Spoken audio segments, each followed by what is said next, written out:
Committee will come to order. Good morning, everyone, and welcome, everyone. Today we have important business to do. Before I start, I will tell everyone, those of you in the audience, we're so glad to have you here. Thanks so much for coming. This is a public hearing. It is also the official business of the United States of America, and as a result of that, the committee has a zero-tolerance policy for interruptions or for attempts by anyone in the room to communicate with somebody up here or the witness. So as a result of that, if you do disrupt, you will be arrested. You'll be banned for a year. However, I'm told that we have some guests today who have completed their ban and are back with us again today. We hope you've had the time to think about your indiscretions and will behave yourself today. If you don't, as a persistent violator, you'll be banned for 3 years this time. So in any event, welcome to everyone, and certainly Secretary Rubio, we're glad to have you here, and welcome back. The new co-pilot I got, Pete, is doing just fine in the seat you used to sit in, and I'm glad to have him. Thank you so much for being here. We were a little afraid we were going to lose you to the Miami Dolphins there for a while, but I guess that went a different direction, so it's certainly our gain. I'd like to start this hearing on the Venezuela situation by recognizing the brave men and women who participated in this operation. The intelligence gathering, planning, and execution were incredible.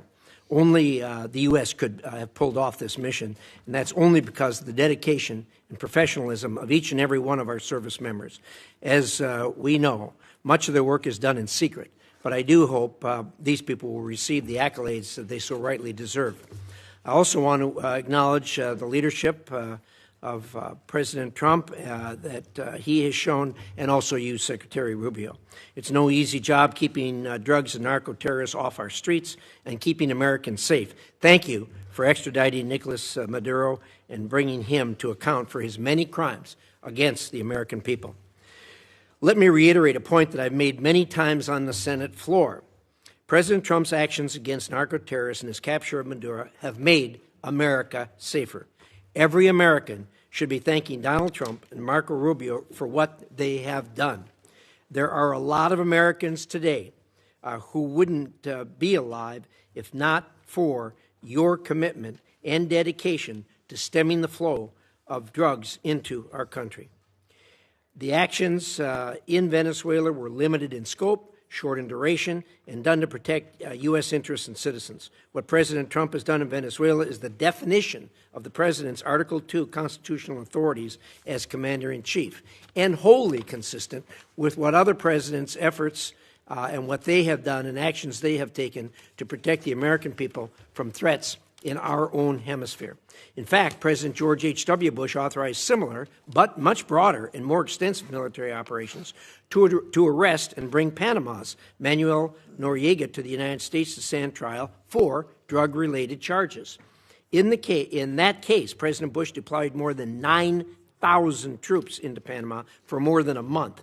At the time, all leaders of the Senate, including Democrats, praised that move. Unlike in Panama, President Trump authorized a much more limited military action in Venezuela, with only about 200 troops inside the country for a couple of hours and a firefight that lasted less than 27 minutes, with no loss of life on the United States side, but significant casualties on the other side. This military action was incredibly brief, targeted, and successful. When bad guys are in the business of flooding drugs into the United States, drugs that kill our children, hurt our country, violate U.S. laws, and destabilize our hemisphere, then they'll have to be held to answer for those actions, and that's what's being done now. Maduro was not recognized as a legitimate leader of Venezuela by President Trump or even by President Biden or by most of the international community. It is a service to the world that this illegitimate leader is no longer in power. Now the United States has a tremendous opportunity before us in Venezuela. Because of the complexity of this operation, there has been some confusion as to how it will be done. I've been impressed by the way you, Secretary Rubio, have explained the plan to me going forward right from the start. It is clear and it's doable. I know you'll lay that out for us here today. Venezuela's natural resources have frequently been used to bolster the economy of our adversaries, especially China. Through President Trump's actions, we have effectively cut off that supply, giving the United States tremendous leverage. After our lengthy engagements in the Middle East in years past, many Americans are rightfully concerned about so-called forever wars. I know this administration is laser-focused on avoiding those experiences. With Nicolas Maduro out of power, the United States has the opportunity to better protect America by bringing stability to Venezuela. The country has a history of democracy, capitalism, and a respect for human rights. It is only during the last two dictatorships that it has lost these attributes. The Venezuelan people are not strangers to these concepts and long to have them reinstated. They have you and the President Trump to thank for giving them another chance. It is all our hope that the Venezuelan people will soon be able to hold free and fair elections for their leaders. To get there, Venezuela may require U.S. and international oversight to ensure these elections are indeed free and fair, unlike their most recent elections. Secretary Rubio, thank you for being here today. I look forward to a productive discussion, and with that, I'd like to hear the distinguished ranking member's views on these matters. Senator Shaheen. Thank you, Mr. Chairman. Welcome back, Secretary Rubio. Thank you for being here. I certainly agree with the chairman in terms of his comments relative to Nicolas Maduro. He was bad for Venezuela, he was bad for the region, and he was bad for the United States. I think the question we have to ask now is, was the raid to arrest him worth the cost? And I also share the chairman's admiration for the military operation that took him out. But the U.S. naval blockade around Venezuela and the raid have already cost American taxpayers hundreds of millions of dollars. Outside estimates are as high as $1 billion. And yet the Maduro regime is essentially still in power. All the same people are running the country. Maduro's vice president, now the interim president, has taken no steps to diminish Iran, China, or Russia's considerable influence in Venezuela, one of the reasons that has been given for the mission. Her cooperation appears tactical and temporary and not a real shift in Venezuela's alignment. In the process, we've traded one dictator for another. So it's no wonder that so many of my constituents are asking, why is the president spending so much time focused on Venezuela instead of the cost of living and their kitchen table economic concerns? Unfortunately, I think this has been a pattern across the administration, losing sight of what actually advances America's interests and delivers results for the American people. Take the elimination of personnel and departments that were critical to our national security, for example. These are cost-effective tools like Voice of America that help us advance America's interests globally. And Mr. Secretary, as you remember, you strongly supported most of these programs when you were on this side of the dais. The administration says those cuts were about saving money, but the total federal spending last year went up by 4%, not down. We spent more, not less. As a result, our adversaries like China are expanding their influence. And there is broad bipartisan agreement in Congress that China is the central strategic challenge of our time. The president himself has said that as well. But we're cutting foreign aid and diplomacy tools. We're leaving embassies without leadership. We're shutting down counter-disinformation programs. We are driving talent away from the United States while Beijing is actively recruiting it. And I would just like to point out, this is a picture of the globe. These are countries where China has ambassadors in those countries. All of the red, those are China. And places where their diplomats are on the ground, except, of course, for China, which is in blue, and they don't need to put diplomats there. This map, this is where we have diplomats. You can see the red is where we're filled, and look at all of the white, where we do not have ambassadors on the ground. We're even giving China some of our most advanced semiconductors. And after a year of tariffs that were supposed to make us stronger, China has posted the largest trade surplus in history. And American families are paying more at a time when the prices were already too high. Since the start of the tariff campaign in 2025, U.S. manufacturing employment has fallen by anywhere from 50 to 70,000 jobs, depending on whose estimates you look at. That's a trend that undercuts promises that tariffs would bring factory jobs roaring back. And instead of creating a united front against China, we're pushing our closest allies into their arms. Just look at Canada, whose business with the state of New Hampshire has been really critical. They recently cut a trade deal with China because they no longer view the United States as a reliable partner. Pushing allies away like that is not strategic competition. It is unilateral disarmament. We see the same gap between rhetoric and reality in how this administration deals with other authoritarian regimes. At a time when Iran is violently cracking down on protests, the U.S. is coming to agreements to deport Iranians in this country back to Iran, people who will face persecution and interrogation by Iranian security forces. And yet President Trump told the Iranian people that help was on the way. But the United States has largely stood on the sidelines as the situation has deteriorated. Americans are right in thinking that the Trump administration is tougher on our allies than on most of our adversaries.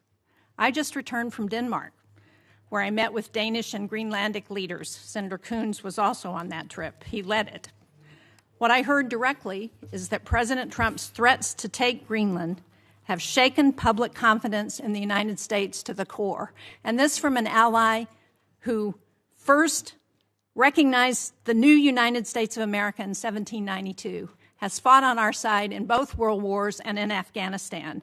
And I heard from one Danish-American woman whose son holds both citizenships and is approaching conscription age, that she's worried that her son might one day be forced to choose between the two countries that he loves. That kind of fear would have been unthinkable 2 years ago, or 10 years ago, or 50 years ago. There is no strategic objective in Greenland that cannot be achieved through cooperation. The only thing these threats have accomplished is weakening trust in the United States. That trust is the foundation of our alliances. And at a moment when Russia is waging the largest land war in Europe since World War II, we should be strengthening allied unities. Instead, we're undermining it. European allies are worried about open conflict with the United States. Canadian trading partners are turning toward China instead of the U.S., and the constant threat of new tariffs raising prices and making it impossible for businesses to invest is ever present. So, from Venezuela to Europe, the United States is spending more, risking more, and achieving less. That does not project strength. It hands our adversaries exactly what they want. Thank you, Mr. Chairman. Thank you, Senator Shaheen. We're now going to hear from Secretary Rubio. After that, we'll do a round of 5-minute questions. And so with that, Secretary Rubio, welcome back to the committee. Love to hear what you have to say. Thank you. I appreciate it. And I'll be brief in my opening statement so we can leave more time for questions. I've submitted a written statement, but I'm not going to use it. I'm just going to talk to you guys for a few minutes. And all right, here we go. Suspend. You know the drill. Off to jail. That's a war crime. That's a 1-year ban from the committee. Anyone who is a persistent violator will be banned for 3 years. So don't know whether the guy falls in that category. Looks like it. I hope after 3 years he'll find a more productive means of employment. Secretary Rubio, we have 2 hearings a week. You know, you seem to have a more robust following than most of our witnesses that come before us. But anyway. There'll be a couple more, so thank you for stopping the clock, but I appreciate it. So, and I know there's a lot of other topics you're going to ask me about, so we can talk about those, including the ones that Senator Shaheen just outlined. But let me just talk about Venezuela in particular. Please. I think we can talk, if you want. I'm sure your questions will be about what happened before and led up to in the operation. I want to focus my comments this morning on what happens now moving forward, because you're going to ask about the going back. And let me just say this. What is our goal going in? We had in our hemisphere a regime operated by an indicted narco-trafficker that became a base of operation for virtually every competitor, adversary, and enemy in the world. It was, for Iran, their primary spot of operation in the Western Hemisphere was Venezuela. For Russia, Their primary base of operation in the Western Hemisphere, along Cuba and Nicaragua, was Venezuela. In the case of China, China was receiving oil at a huge, about $20 a barrel discount. And they weren't even paying money for it. It was being used to pay down debt that they were owed. This is the oil of the people of Venezuela, and it was being given to the Chinese as barter at a $20 discount per barrel in some cases. And so you had basically three of our primary opponents in the world operating from our hemisphere from that spot.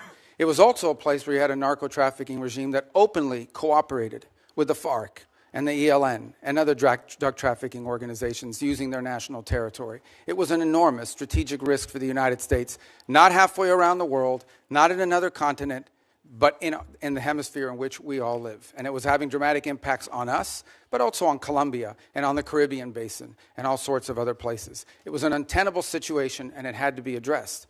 And it was addressed. And now the question becomes what happens moving forward. As I've described to you in previous settings and in individual conversations, we had three objectives here. The final, I'll work it backwards because the end state here is we want to reach a phase of transition where we are left with a friendly, stable, prosperous Venezuela and democratic, in which all elements of society are represented in free and fair elections. By the way, you can have elections.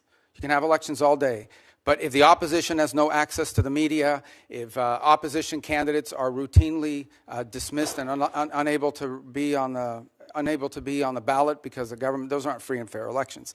That's the end state that we want. Free, fair, prosperous, and friendly Venezuela. We're not going to get there in 3 weeks. It's going to take some time.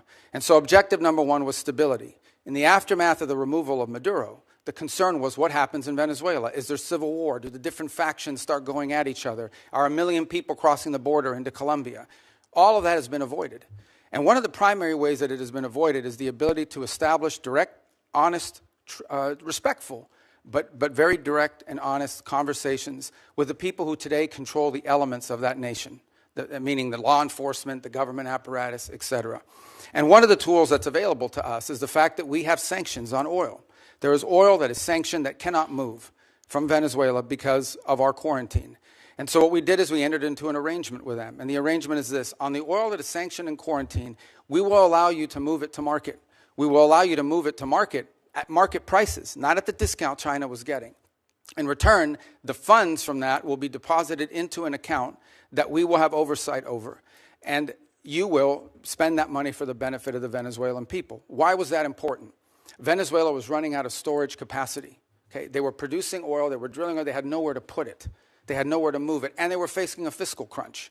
They needed money in the immediacy to fund the police officer, the sanitation workers, the daily operations of government.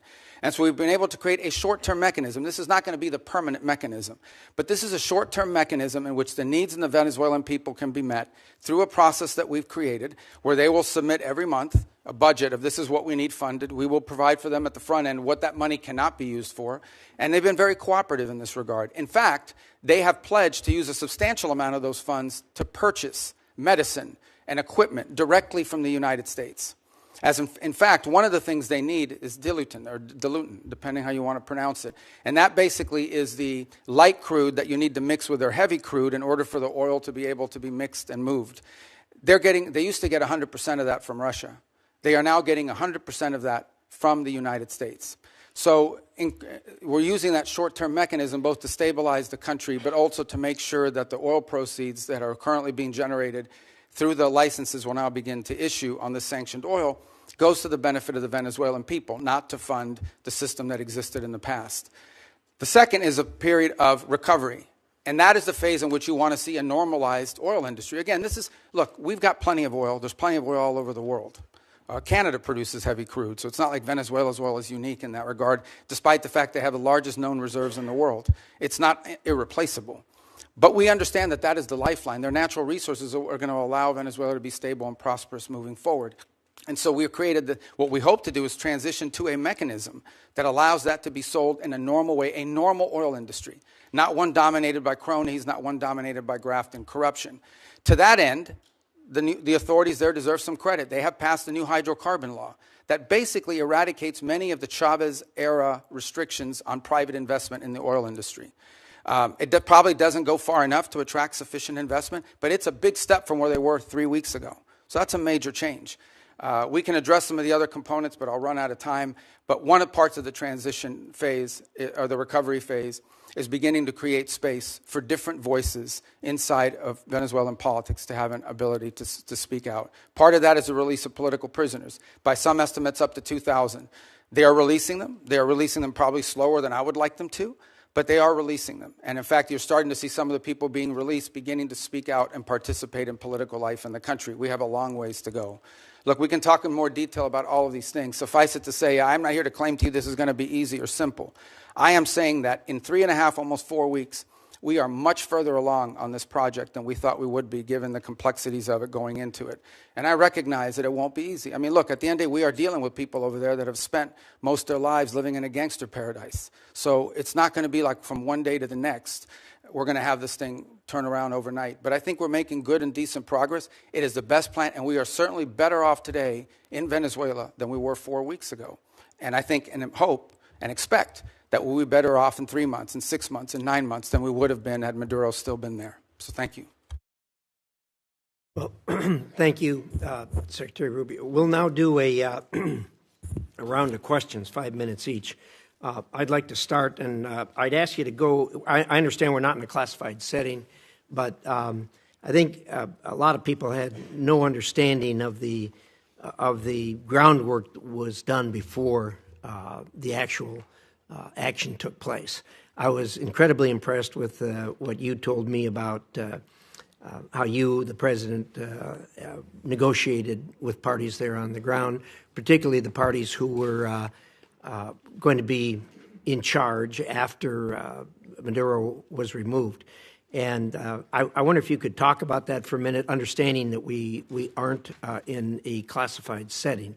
And I'd like to, if you could, say a few things about it. Well, one of the things I've come to maybe more fully appreciate than I didn't when I was here in the Senate was the number of contingencies that the Department of War plans for all over the world. The overwhelming vast majority of them will never come to fruition, but there's all kinds of contingencies that are planned for. And one contingency that had to be planned for is the fact that sitting in Venezuela with a $50 million reward on his head was an indicted narco-trafficker. In fact, I believe it's the largest reward we've ever issued for anybody. I would remind everybody the Biden administration had a $25 million reward on an indicted narco-trafficker, the same person. And so, multiple administrations from both parties have wanted this man arrested. And one of the options the president had before him was the opportunity, if things didn't work out, to go in and remove this individual because he was wanted in a law enforcement operation. Now, obviously, a law enforcement operation against the de facto head of a regime is not as simple as going after some fugitive hiding in a closet somewhere. It required planning, and it required eliminating anything that was a threat to the forces that were going in to extract them. I want to be clear, and I'll share with you what I've shared publicly. We made multiple attempts to get Maduro to leave voluntarily and to avoid all of this because we understood that he was an impediment to progress. You couldn't make a deal with this guy. Okay? This guy has made multiple deals. He's broken every one of them. As a point of example, he made a deal with the Biden administration, and here was the deal that he made. It was a bad deal. We knew he wouldn't keep it. He made the following deal. Pardon my nephews, his nephews, who were convicted narco-traffickers, convicted already and serving time in jail, pardon them, pardon and release Alex Saab, who was his money man, his bag man, primarily in charge of the portfolio with Iran. Release these people. He, in turn, agreed to release some political prisoners, which he did. Many of them were subsequently exiled or rearrested, and that he would hold free and fair elections, which he did not. In fact, he basically disqualified Maria Corina Machado and any other candidate. And Edmundo Gonzalez ends up being the nominee for the opposition party simply because they forgot to ban him. And they forgot to put him on the ban list. And then despite that, he loses an election that everyone around the world recognizes as an illegitimate election.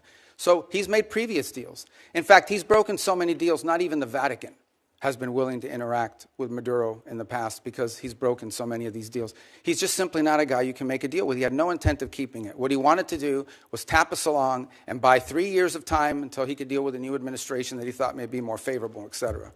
He was an impediment to progress. None of the things we're talking about now, not the release of political prisoners, not the transition of the oil industry to a legitimate oil industry, not the erosion of Iranian, Russian, or Chinese influence. None of these things would have been possible as long as Maduro was there. And so this was one option that was available to the president after exhausting every other option to remove this individual from the scene. Again, I'm not here to tell you these are all going to be roses along the way and it's all going to go perfectly. But for the first time in 20 years, we are having serious counter-narcotic talks with Venezuelan authorities about going after narcotics organizations. For the first time in 20 years, we are having serious conversations about eroding and eliminating the Iranian presence, the Chinese influence, the Russian presence as well. In fact, I would tell you that there are many elements there in Venezuela that welcome a return to establishing relations to the United States on multiple fronts.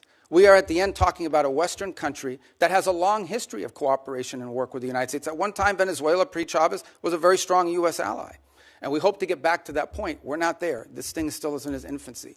But I certainly think a lot of progress has been made in that regard. I was impressed with your description of the fact how careful you were in the operation not to dismantle either institutions or infrastructure, because you wanted to see the Venezuelan people take that over and get back on their feet again. I think that was really a wise decision to make and have it as surgical as it was. The last thing I'd ask about, if you could touch on for just a minute, is I know you spent a considerable period of time negotiating with the people that were going to do day-to-day operations, the Venezuelans who were going to fill the vacuum. How's that going, and how do you feel about where we are there? Well, first of all, let me understand something. I spent 14 years in the U.S. Senate going after these people pretty hard, along with many of you. So, I mean, I understand who they are, and I understand this portfolio from a personal level quite well. So we're very realistic about what we're dealing with here. We also understand that in geopolitics, sometimes that's required. And in this particular case, there are an alignment of interests. And we certainly think that the approach we're taking is preferable to some of the other alternatives that people speculate about or fear. And I would say at this point, I do have to characterize, again, being realistic, clear-eyed, and understanding that there will be impediments and unexpected events along the way. What we have found so far is cooperation, respect, dialogue, and it's not just me. As has been reported in the media, Director Ratcliffe traveled to Caracas and met with leaders there and discussed important items of potential cooperation. I've also discussed, and I think I've alerted some of you, that we have Laura Dogue, who was our ambassador to Nicaragua in the past and to Honduras, will be taking over the Venezuelan Affairs unit, first in Bogota, but ultimately in Caracas. We've had a team on the ground already there. We already had 70 locally employed that sort of maintain that facility, but we have a team on the ground there assessing it, and we think very quickly we'll be able to open a U.S. diplomatic presence on the ground, which will allow us to have real-time information and interact, by the way, not just with officials in the regime and with the interim authorities, but also interact with members of civil society, the opposition. We think we're going to be much further along when we get them along the way. They've been very cooperative on that front. Obviously, there's some hard asks along the way. We'll see what the response is to those. But whether it's General Kane with his counterpart, or Director Ratcliffe, or myself with Delcy Rodriguez, we've established what I think so far has been a very respectful and productive line of communication as we go through this stabilization phase and towards the recovery phase. But there's a lot of work to be done here, and we ultimately are going to judge actions, not words, and that's what we're hoping to work towards. Well done, Senator Shaheen. Thank you. I'm pleased that we are looking at a diplomatic presence in Venezuela in the near future. I think that's very important. But the DEA has reportedly identified Delcy Rodriguez as a significant actor in the drug trade. Do you agree with that? And if you do, how are we to assure the American people that the money that's going to Venezuela is not going to any of the cartels or drug running? Yeah, and well, first of all, on the first point, I would say she's not indicted the way Maduro and his wife were. So I'm not going to speculate about newspaper articles and what law enforcement is working on. If, in fact, there were such an investigation, that's something that we would speculate on. Suffice it to say that this was not a normal system. We all should stipulate to that, okay? That regime, as everyone understood, was held together by corruption. The glue that kept people together was not loyalty to Maduro. It was the fact that these 5 guys had 5 separate oil fields that were assigned to them. These people had drug routes. I understand that. So that's going to be I'm not defending the regime. In fact, I'm concerned that we haven't really changed the regime enough, and that America's dollars are still going to drug runners and to significant organizations who we don't want to have benefit from the funding that we're selling now of oil and providing to the Venezuelan Yeah, government. look, I acknowledge that we are dealing with, I told you, with individuals that have been involved in things that in our system would not be acceptable to us in the long term. By no means is our policy to leave in place something permanent that's as corrupt as you've described. We are in the transition and stabilization phase. We are just acknowledging reality, and that is you have to work with the people that are in charge of the elements of government. Okay, but now, can what you are the reassure systems? people that money is not going, continuing to go to the drug cartels? Right. So that's the process that I outlined to you. So on the sanctioned oil, the oil that requires U.S. permission to move, that oil, the proceeds of that oil, which, by the way, is being sold at market price, not at the discount Venezuela was being forced to sell, is being deposited into an account that ultimately will become a U.S. Treasury blocked account here in the United States. They will submit, we will, at the front end, say this is what this money can be spent on these things. We will submit to them, they will submit to us a budget request. We want to use this money for these things. And part of the proceeds will go to fund a audit process to make sure that that's how the money is being spent. So and that's how we intend to handle those funds in the short term. There's an actual audit process that's been set up? It will be set up, and we have a couple options.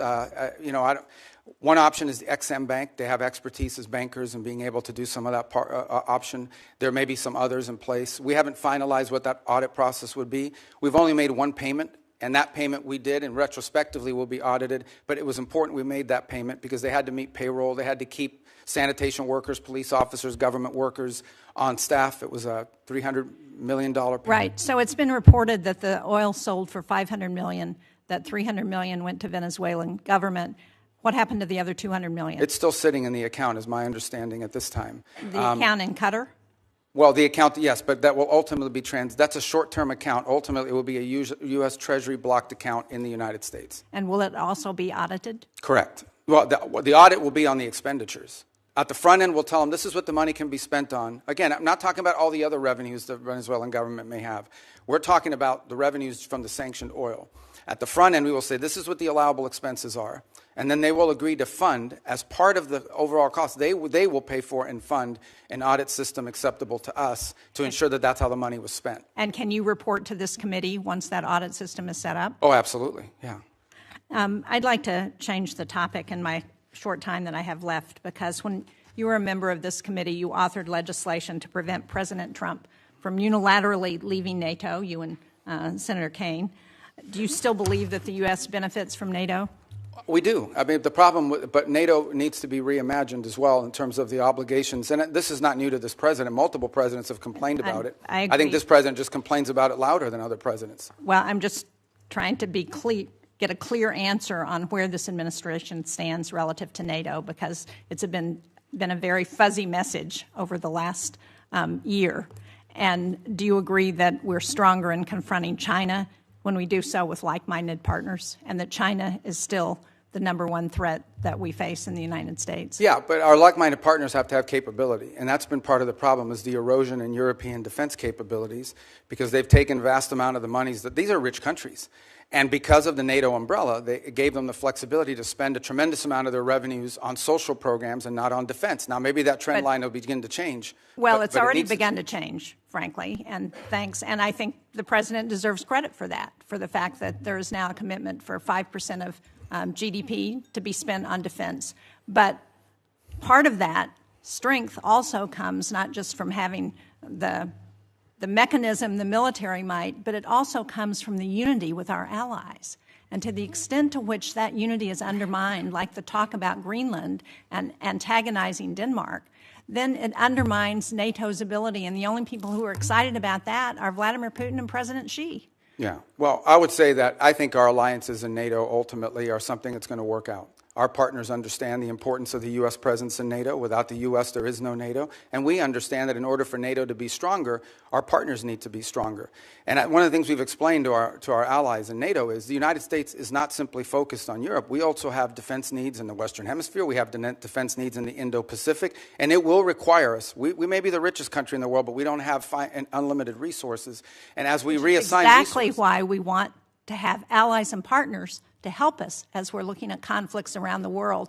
And when we antagonize our allies and partners, and when we send Canada to do a trade deal with China instead of coming to New Hampshire or the United States, it weakens our ability to confront our adversaries. Yeah, but our allies have to be two things. They have to be willing to step up, but they also have to be capable of stepping up. And frankly, many of them have not. I mean, Spain is still not doing the 5%. I mean, there are countries that are still not doing. And in fact, Mark Rutte yesterday pointed out that if without the United States, the countries of Europe would have to spend 10% of their GDP for the next 20 years to be able to make up the whole. So I do think there needs to be a rebalancing, and hopefully we'll have cooperation. I think we will. Rutte has done a great job of managing all And I'm not arguing that point with you. As I said, I agree with what the President has asked of our European allies. What I'm arguing with you about is that his rhetoric is undermining NATO and our partnerships with our allies, and that's a problem. Thank you, Mr. Chairman. Thank you, Senator Shaheen. Senator Ricketts. Thank you, Mr. Chairman. Thank you, Mr. Secretary Rubio, for being here. So some of the comments from my colleagues on the other side of the aisle are difficult to square with the record. The goalposts didn't move, nor did Maduro change. The only thing that changed was President Trump acted on what members of both parties said needed to happen. And did so, by the way, with an operation that will go down in history as one of the most impressive and tactically proficient to be ever carried out. So, Secretary Rubio, I'd like to get your response to a few yes or no questions. I know that's typically not your nature, but please bear with me here a moment, okay? All right, let's hear them first. I hate game shows. Go ahead. For years, the United States had a standing bounty on Nicolas Maduro, correct? Have what, I'm sorry? A standing bounty on Nicolas Maduro. Oh, yes. And this bounty was increased by both the Biden and Trump administrations, correct? Correct. And despite that bounty, did Maduro remain in power? Yes. Did he continue to support drug traffickers? Oh, yes. Was the Operation Absolute Resolve a law enforcement operation supported by the military? It was. Did that operation successfully remove Maduro and his wife, and they were taken into custody? Yes. Great questions. Thanks. Were any service members, law enforcement officers killed in that operation? No. Not any of ours. None of ours, right. Has there largely been a broad support across Latin America for Maduro's removal? Yes. And is the United States better off with Nicolas Maduro in custody? Yes, and Venezuela too. Right. I realize that you'll hear differing views during this hearing, but I want to at least offer my personal congratulations to you and everybody who helped carry this out, because the world is better off without Nicolas Maduro. A few weeks ago, you briefed the Senate on your three-phase plan. You've been talking about it here today on stabilization, recovery, and the transition in Venezuela. Is there anything this Congress can do to be helpful in executing on that plan? There will be in time, there's no doubt about it. On the stabilization front, in order to stabilize it, for example, we're going to have to begin to provide some licenses through OFAC. So as an example, if a company wants to go down and explore the opportunity to do some economic activity in Venezuela, they will require a license from Treasury to be able to do that. And so that doesn't require congressional action, but I wanted you to be aware of it when you start to see some of these things. Some of these are just exploratory. The second is, I think in time, look, Venezuela is a very wealthy country. This is not a country that's going to require money from the United States to rebuild, to stabilize, to transition. It really isn't. It has the ability to be, and it has been historically, the wealthiest country in the Western in Latin and South America, in many cases. The problem is that the wealth of the country was being stolen. And so part of both the recovery and the transition phase is ensuring that you leave in place a prosperous, free, democratic, allied with the United States and friendly, but also prosperous Venezuela, where the resources of the country are being done responsibly, are being utilized responsibly and to the benefit of the people and their economy. So in time, I imagine we will be coming back to you with specific legislation that may be required to assist in that function. But we don't expect that this is going to require any spending on our part. On the contrary, unlike many of the other parts of the world we've gotten involved, Venezuela we're not spending any money in Venezuela right now other than whatever it costs to stand up our embassy. Let me switch gears on you a little bit. One of the common criticisms after Maduro's capture was that this would incentivize communist China to take similar actions in Taiwan. In my opinion, this couldn't be further from the truth. For starters, communist China doesn't care about international law or norms. They've demonstrated that repeatedly. Just ask the Philippines. Nor does it believe in international law, even applies to Taiwan. But most importantly, Xi Jinping's calculus on whether to take kinetic action against Taiwan rests solely on whether or not he believes he will be successful or not. In this sense, the tactical proficiency displayed during Operation Absolute Resolve may have actually given Xi more pause to take than in taking action in Taiwan. Because despite its massive military buildup, the PLA continues to lack the experience so clearly on display that the United States demonstrated in Maduro's capture. And the PLA leaders that do have combat experience, like General Zhang, just got purged, or at least one of them did. So, Secretary Rubio, do you believe that the operation to take Maduro into custody will have any impact on Communist China's actions or intentions toward Taiwan? No. Look, the situation on Taiwan is a Xi legacy project that he's made very clear that that's what he intends to do. And that's going to be irrespective of anything that happens in the world. Your point, though, is well taken, and that is the U.S. in conducting this operation, I think, was certainly startling to China, to Russia, to Iran, to any adversary around the world, because the U.S. is the only country in the world that could have done this operation. Mr. Chairman, if I could just real briefly, I just mentioned General Zhang getting purged here. He was obviously a very important official in China. Can you share with us just your assessment on what that means, that she just purged one of these? Well, this is, I think, part of a pattern we've seen over the last few years, which is a purge of leaders in their military. They're spending a lot of money on their military, and obviously some of these guys are stealing that money, and they're trying to address that. So it's an issue internally in their system. They're obviously not sharing with us or talking to us in depth about any of that, but it's certainly something we watch with interest. Okay. Thank you, Mr. Chairman. Thank you, Senator Ricketts. Senator Coons. Thank you, Mr. Chairman. Thank you, Secretary Rubio. Good to be with you again. My basic question is, what are we doing here? What is the point? What is the goal of this hearing? How do I know? As you know well, having served on this dais alongside me for 14 years, this is an oversight hearing. And the purpose of oversight is to encourage, if necessary, to compel consultation between the administration and Congress. And I just wanted to raise with you at the outset, of course the Commander-in-Chief has, under Article 2, the power to defend the American people against an imminent threat or an incoming attack. How else could we be kept safe? But our Article 1 power requires consultation.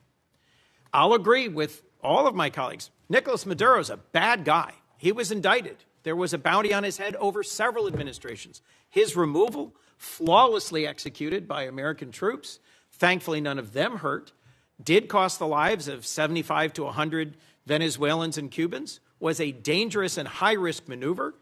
I am glad that it ended as well as it possibly could. But the point here that I want to make first is that it was rehearsed for months. The administration had a number of contingencies it was trying to navigate through. But over the course of months, when the administration was taking strike after strike after strike against drug trafficking boats, in several instances where senior leaders of the administration briefed this committee and others, we were told that military action to remove Maduro was not on the table, that the campaign to try and deter drug trafficking was not going to include the exact military action that followed. Yet it was being rehearsed. If there was time to practice, there was time to consult. And consulting with Congress is not just some high-minded principle, not some abstract thing, not a nice to have. It's a got to have. And look, the chairman opened by saying that this was limited in scope and duration, that it was executed flawlessly, and we should all be happy about the result. That much I agree with. But our president continues to threaten Delcy Rodriguez and the remnant of the Maduro regime with military force if they don't comply. We should know what are the policies, what is the path, what is the plan forward. You and I both know the long and painful history of wars that began and seemed to be resolved and then opened up into excruciating, expensive, years-long conflicts. In Iraq in particular, in Libya and elsewhere, things do not always go as planned. And so consultation with Congress that is truthful and forthcoming and transparent is critical. In your service in this body, you knew that, you experienced it. I was in the room as you held to account members of previous administrations for not coming forward as they should have. So, look, in order to avoid our men and women in our armed forces going into harm's way, doubting whether they have the support of the Congress, consultation, hearings, and deliberations are required. I understand the risk of leaks. That's a risk every administration takes. But at the end of the day, our framers entrusted the power of the declaration of war to this body, not to the executive. And where there is the time to consult, there has to be consultation. Second, I just wanted to talk about allies and alliances. I was just in Europe. I led a bipartisan delegation, as Senator Shaheen referenced, to Denmark.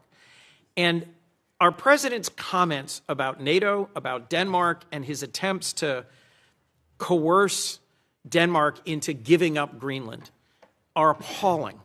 They profoundly harmed our security. And I am asking you to do everything you can to reinforce our commitment to NATO. I was concerned that you just said NATO needs to be reimagined. Let's just be clear about the record. You know as well as I, Article 5 has only been invoked once, and it was in defense of us after we were attacked. Danes and soldiers from almost every other NATO ally deployed and served, fought, and died. 52 days. And for me, the most emotional moment of my visit to Denmark was laying a wreath at the memorial to the Danes who served, fought, and died alongside Americans. So when our president says we never asked for anything from NATO, and they never gave us anything, and you suggest that they aren't carrying their weight, whether it's in bases, or in access, or in troops, or in service, it is allies that will keep us safe in the Indo-Pacific. Our treaty allies, Korea and Japan and Australia and the Philippines, are going to be critical to Indo-Pacific security against our principal threat, China. And in Europe, I'm worried that the very foundations of trust are being shaken.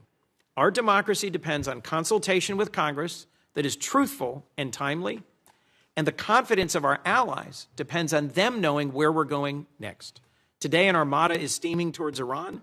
Our president is on social media threatening Iran. And I hope I can count on you, Mr. Secretary, to consult with us and inform us before our next actions, whether against Nigeria, Colombia, Cuba, Iran, or anywhere else. And I hope and believe that I can count on you to reinforce the sanctity of NATO, not to reimagine it, but to reinforce it. Thank you. Well, let me unpack the 3 points you touched upon: consultation, NATO, Greenland, alliances in Greenland. Let me tell you on the consultation. Look, this has been a point of tension, not just in this administration and Congress, but in multiple administrations. As you rightly pointed out, I was a big fan of consultation when I was sitting over there. Now, you know, it's a different job, different time. But it's not, that's not necessarily the point. This is a very unique situation that we faced here. The fact of the matter is that our mission, and the one you were briefed on and talked about, that mission remains ongoing, and that is the counter-narcotic mission that we continue to carry out. As controversial as it may be, you may not all be fans of it, obviously, but it is happening in the Eastern Pacific, and it is also happening in the Caribbean Basin. The problem is, or the good news is, there aren't a lot of drug boats moving in the Caribbean Basin anymore, and that's what we had briefed Congress upon. This specific mission that you've talked about, one of the reasons why you rehearse it is to see if it's even feasible, to basically go to the president and say, is this something that's even an option on the table? The truth of the matter is that this mission could not have been briefed to Congress because it wasn't even in the realm of possible until very late in December, when all of our efforts to negotiate with Maduro had failed, and the president was finally presented these options and made these decisions. It was also a trigger-based operation.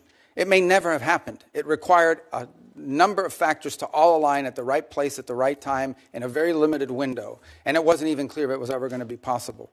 There's also the aspect which I do not control, and that is deference to the Department of War on operational security. Despite the fact that we had kept this quite constrained, the truth of the matter is that this was leaked. We now know it was leaked by a contractor at the Department of War that, had it been published, would have endangered the lives of people and/or would have probably canceled the ability to carry out the mission.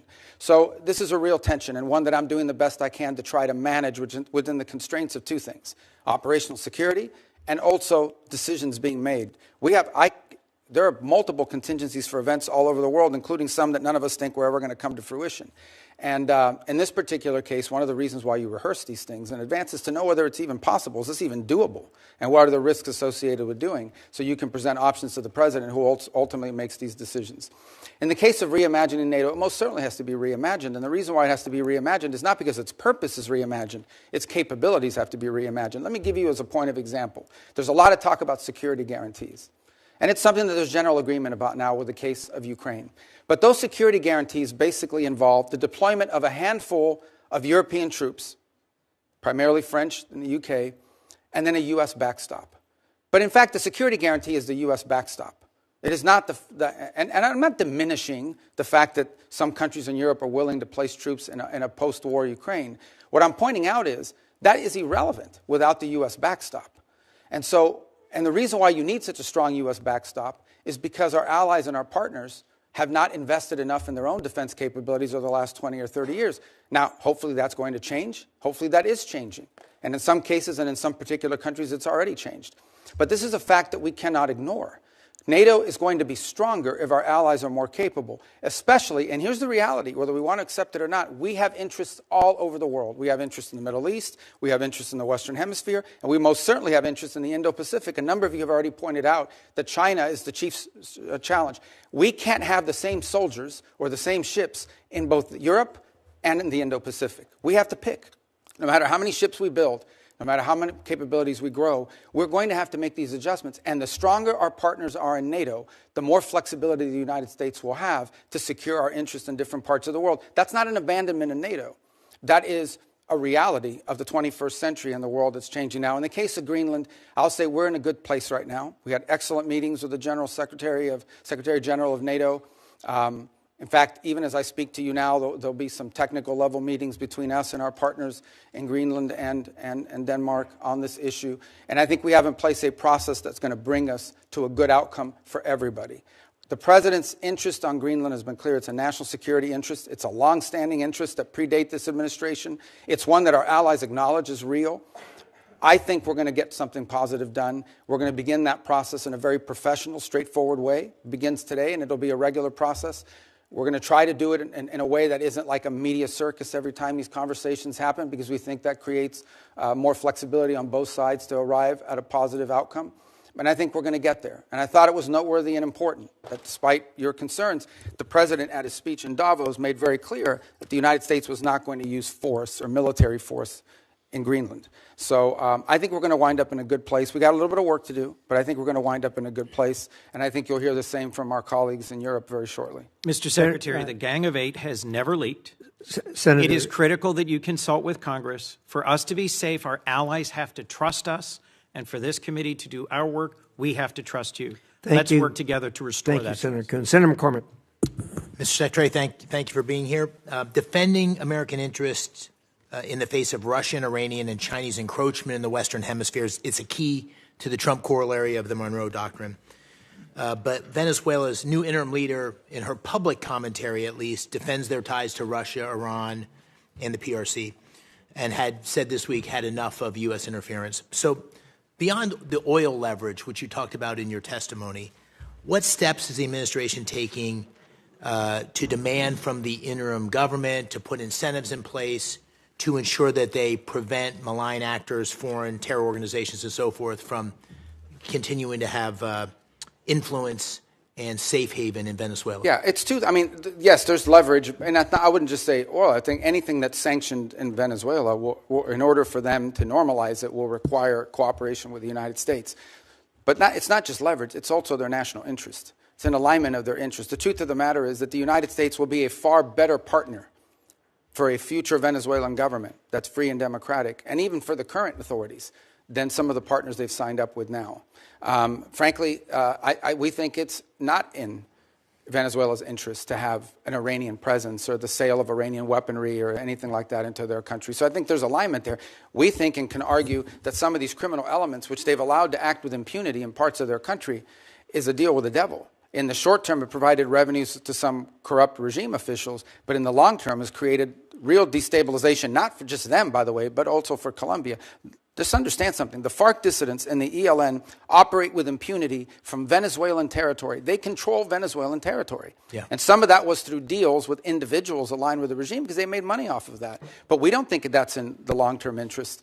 Do they agree? And what's been expressed to us by leaders of the interim authorities is that they agree. And now we're going to test it. Despite the public commentary, there's a recognition, you think, and progress. Look, we all have politics. Yeah. Even in places like that. Suffice it to say what I've said from the very beginning, and that is we are going to judge based on actions, not words.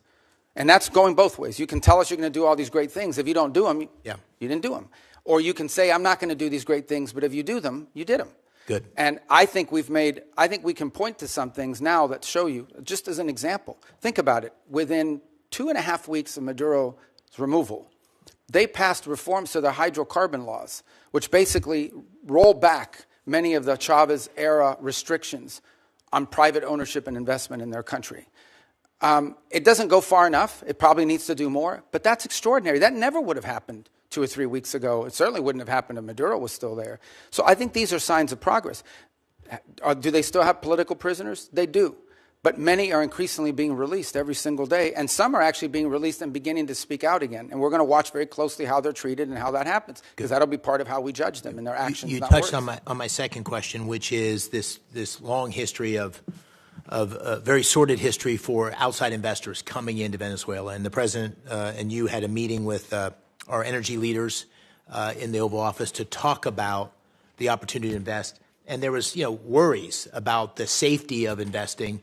What steps beyond what you just described in terms of the hydrocarbon law, security guarantees for workers, any sorts of certainty that investors are gaining, which is going to allow them to have the confidence to move on the opportunities in Venezuela? Yeah, I mean, the first step is some of these investors or potential investors need to get a license from OFAC to be able to even explore this. Then they need to be able to go down there and meet with people and see what's happening and make that determination. Here's what I would say. Venezuela has a lot of oil. They do. But there's a lot of oil in other places, too. Companies are only going to invest somewhere if they know we're going to invest, we're going to make our money back with a profit, and our land isn't going to be taken from us. And if you try to, there's a court we can go to and contracts we can enforce.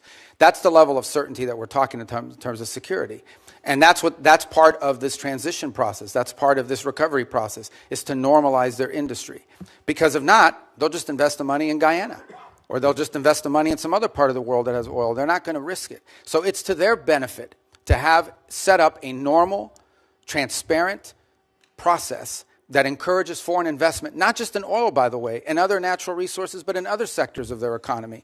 I mean, it's unlimited, whether it's retail, whether it's banking. I mean, a country that's prosperous and generating economic activity holds the promise of all sorts of economic activity. Let me try to squeeze in one more question, if I could, just in my remaining seconds. Just very briefly, we've heard such differing accounts, and the president has spoken strongly, you have as well, on the deaths in Iran and the horrible atrocities that are being committed. Can you give us some sense of, we see reports of thousands, tens of thousands. What's the State Department's best estimate of what's happened on the ground? Well, in the thousands for certain. And look, I think regimes, including that one in Iran, have learned that when you start shooting people in the head with snipers, it's effective.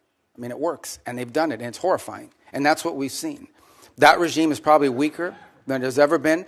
And the core problem they face, unlike the protests you saw in the past on some other topics, is that they don't have a way to address the core complaints of the protesters, which is that their economy's in collapse. And the reason why there's economies in collapse is because they spend all their money and all their resources building weapons and sponsoring terrorist groups around the world instead of reinvesting it back into their society. And as a result, have taken on massive global sanctions, which has isolated their economy and their country. And so that's what the Iranian people are demanding, is that they stop doing that and start caring about them and get these sanctions off them. And this regime is unwilling to do it. So the core challenge is the protests may have ebbed, but they will spark up again in the future, because this regime, unless they are willing to change and or leave, have no way of addressing the legitimate and consistent complaints of the people of Iran who deserve better. Very good. Thank you. Thank you. Senator Murphy.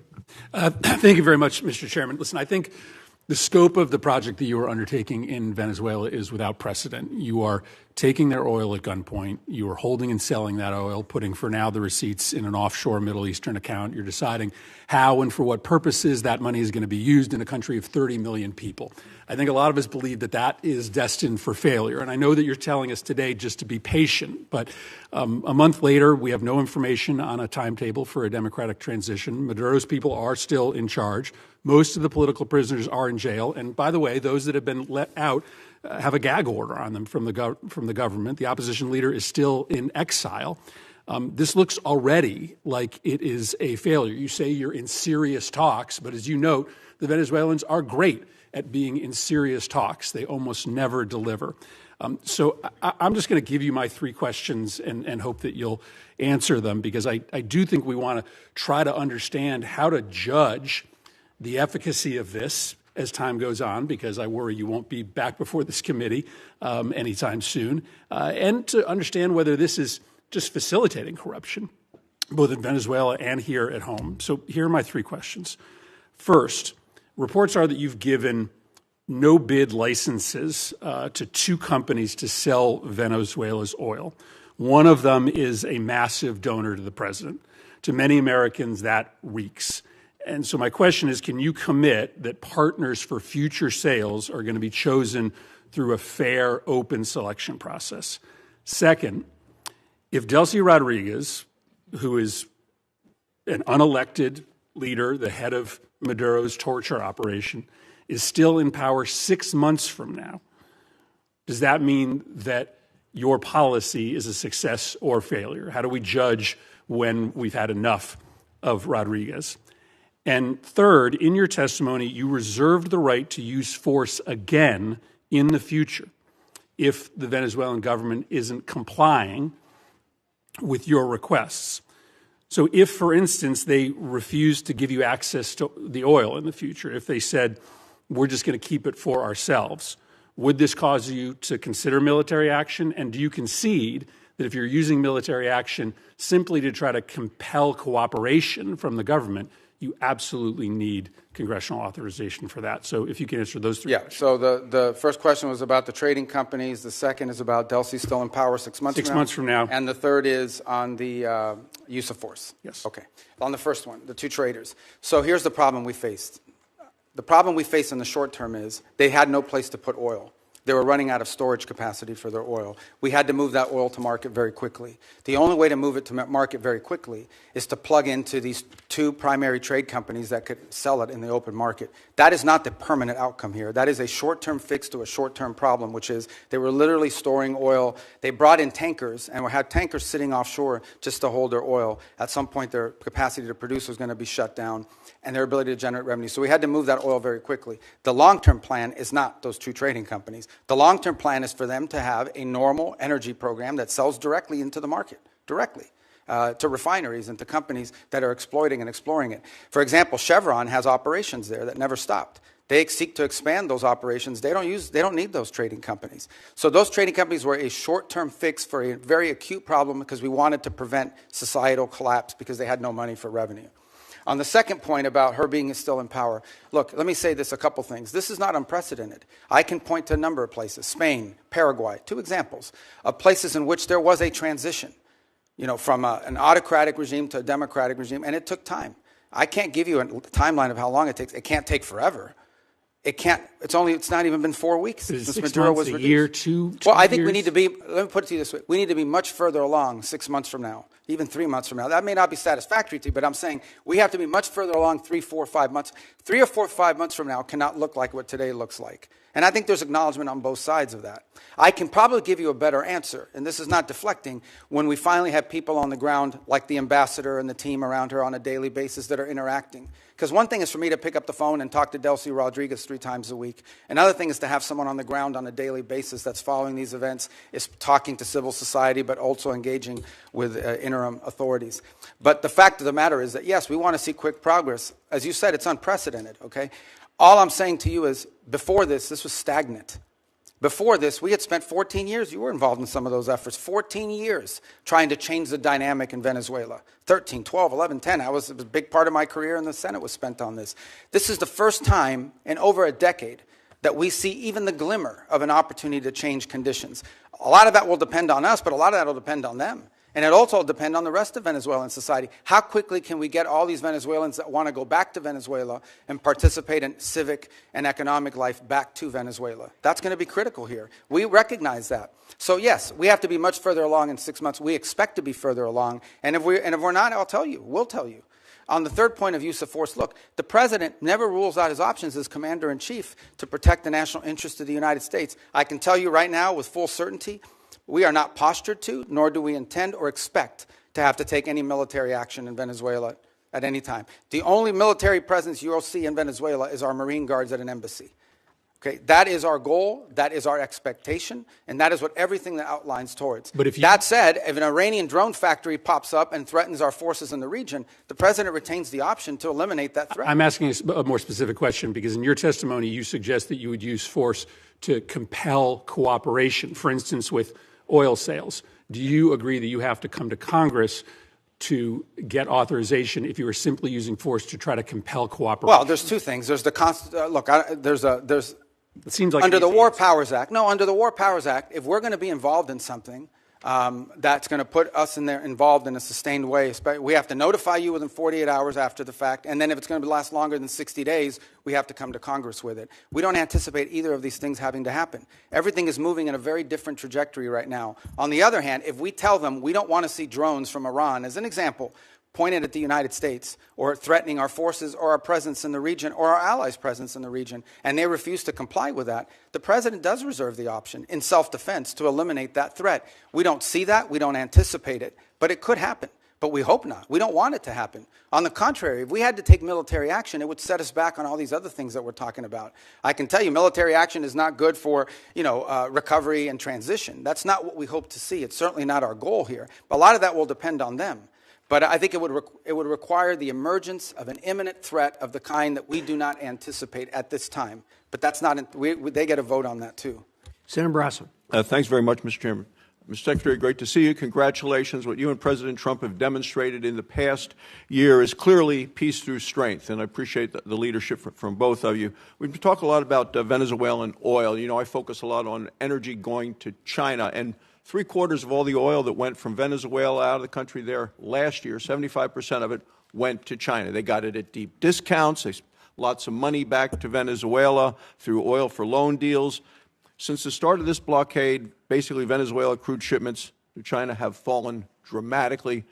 Can you assess or talk a little bit about the impact this has on China's broader energy strategy? Just to be clear, it's a quarantine, not a blockade. A blockade is an act of war. It's a quarantine, and it's been very effective in the sense that it's given us this leverage. In fact, can I just add something, and this might be to Senator Murphy's question as well. The Venezuelan authorities are now identifying ships that they want us to grab. In fact, about a week and a half ago, we grabbed one of these ships. That was because here's what happened in the aftermath of the Maduro. About 5 ships took off without authorization from the Venezuelans, because they were controlled by some network in the country. With the cooperation of the interim authorities, we seized one of those ships. We brought it back into Venezuelan waters, handed the ship off to the Venezuelans, who in turn fed it into this mechanism, the short-term mechanism that I described to you was created. So we're seeing cooperation on that front. Now, I think your question more specifically was about China.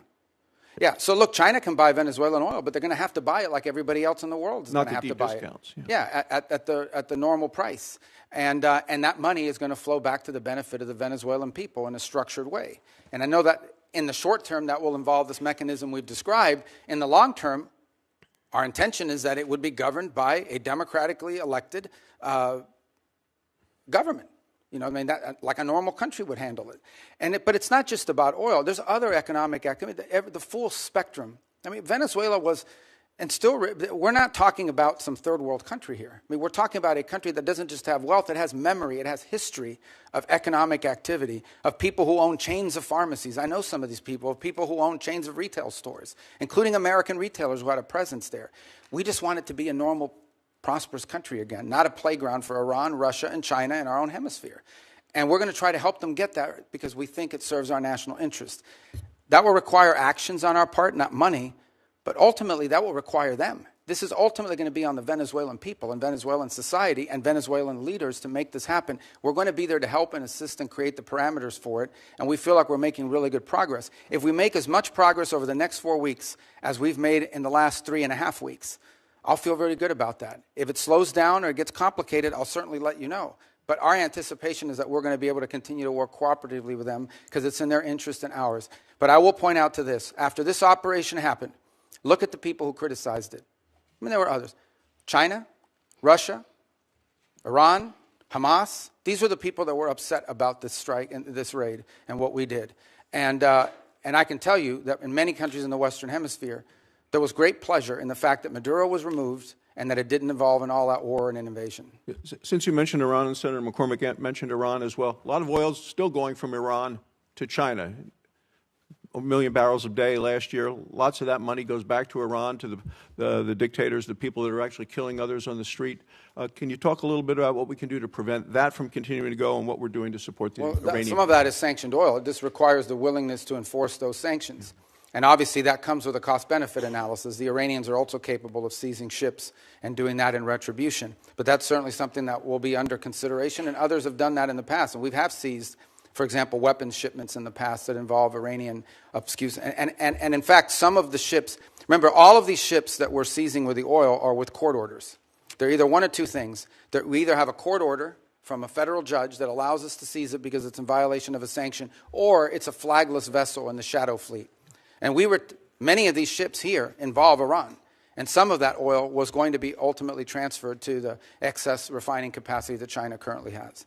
You mentioned the word shadow fleet. Senator Shaheen and I have legislation on subsea cables. I've asked you about that the last time we were here. The sabotage being done, directly being targeted. I know that Sweden and Finland have both detained Russian ships along those lines. We're going to have a markup on that bill tomorrow. Is that something you continue to support our efforts to go after? It is, and it's featured prominently in the agenda, both at the G7 this year, as it did somewhat last year, but again this year in the G7 will be one of the top items we'll be discussing.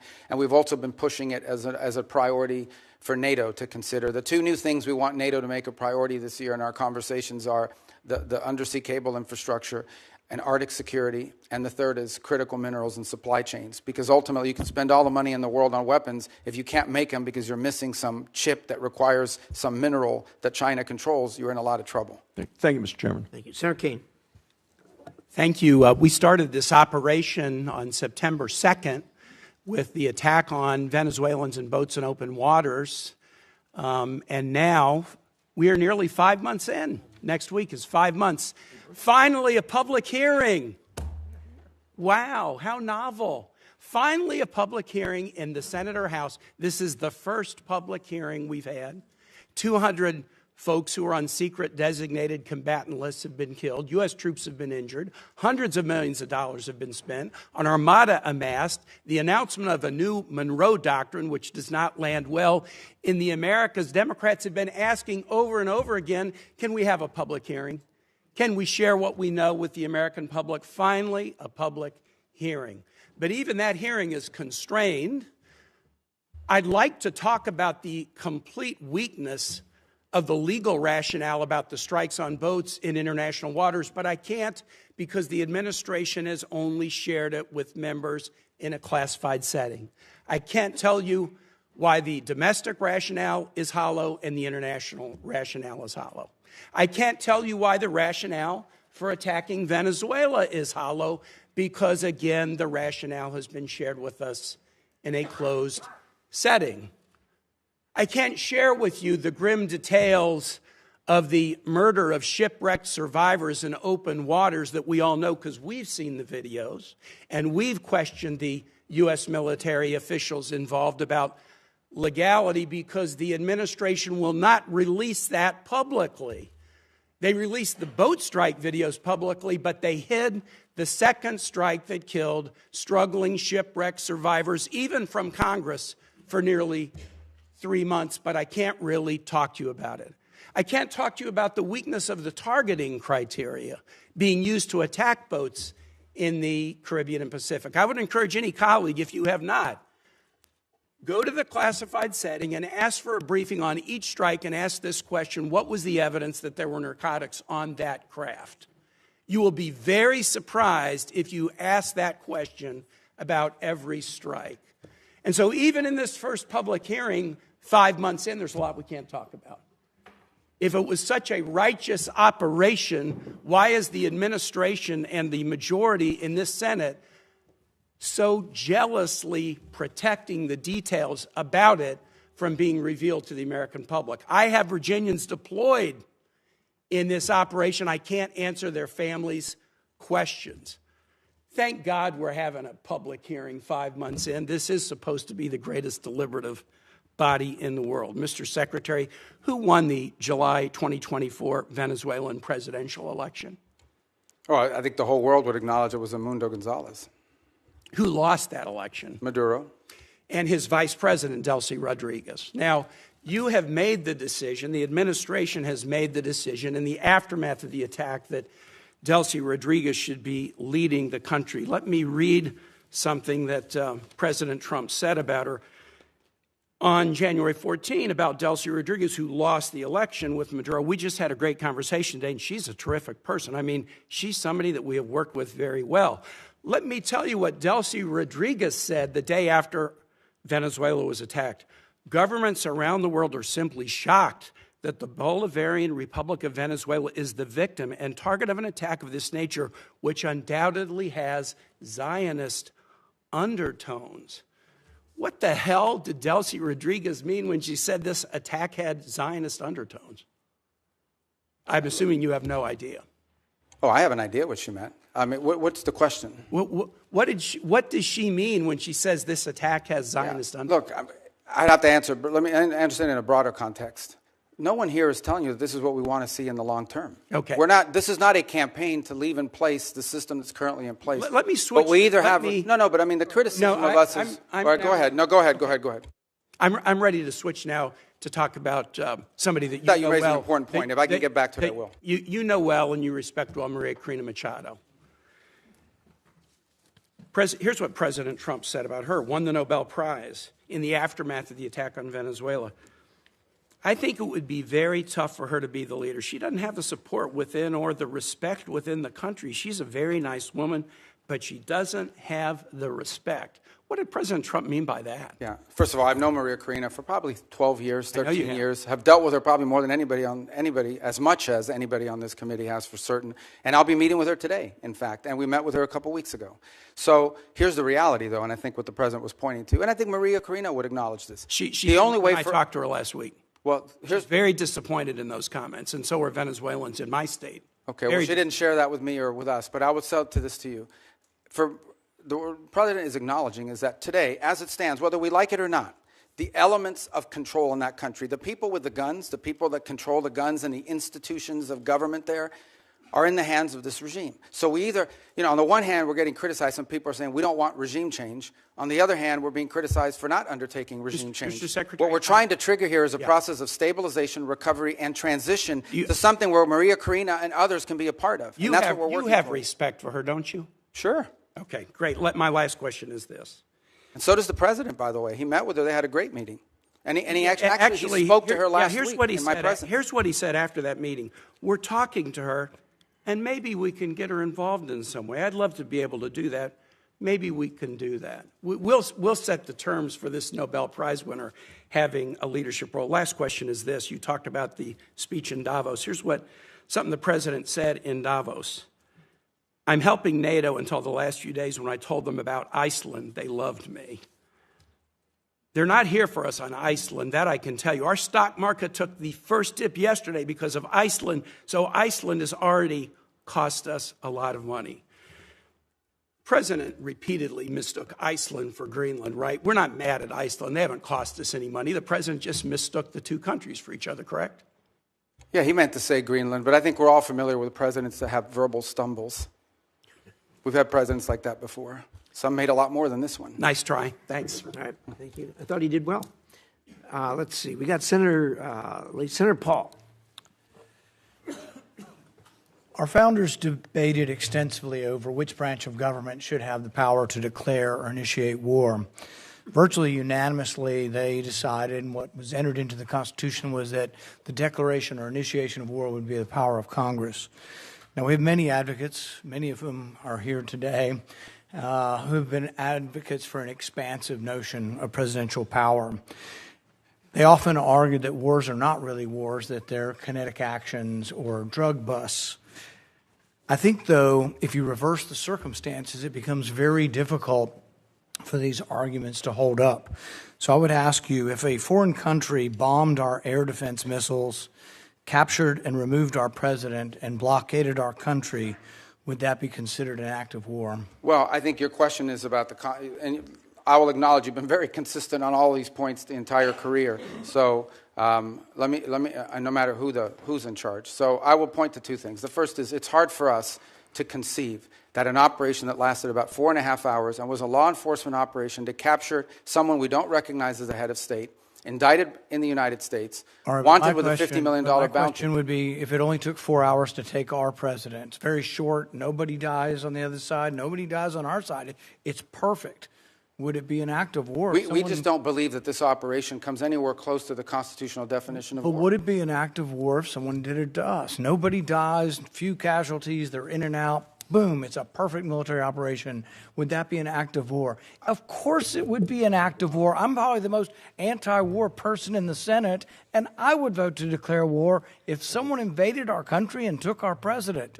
So I think we need to at least acknowledge this is a one-way argument. One-way arguments that don't rebound, that you can't apply to yourselves, that cannot be universally applicable are bad arguments.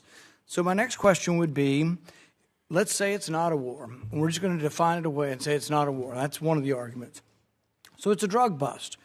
What if a foreign country indicts our president for violating a foreign law?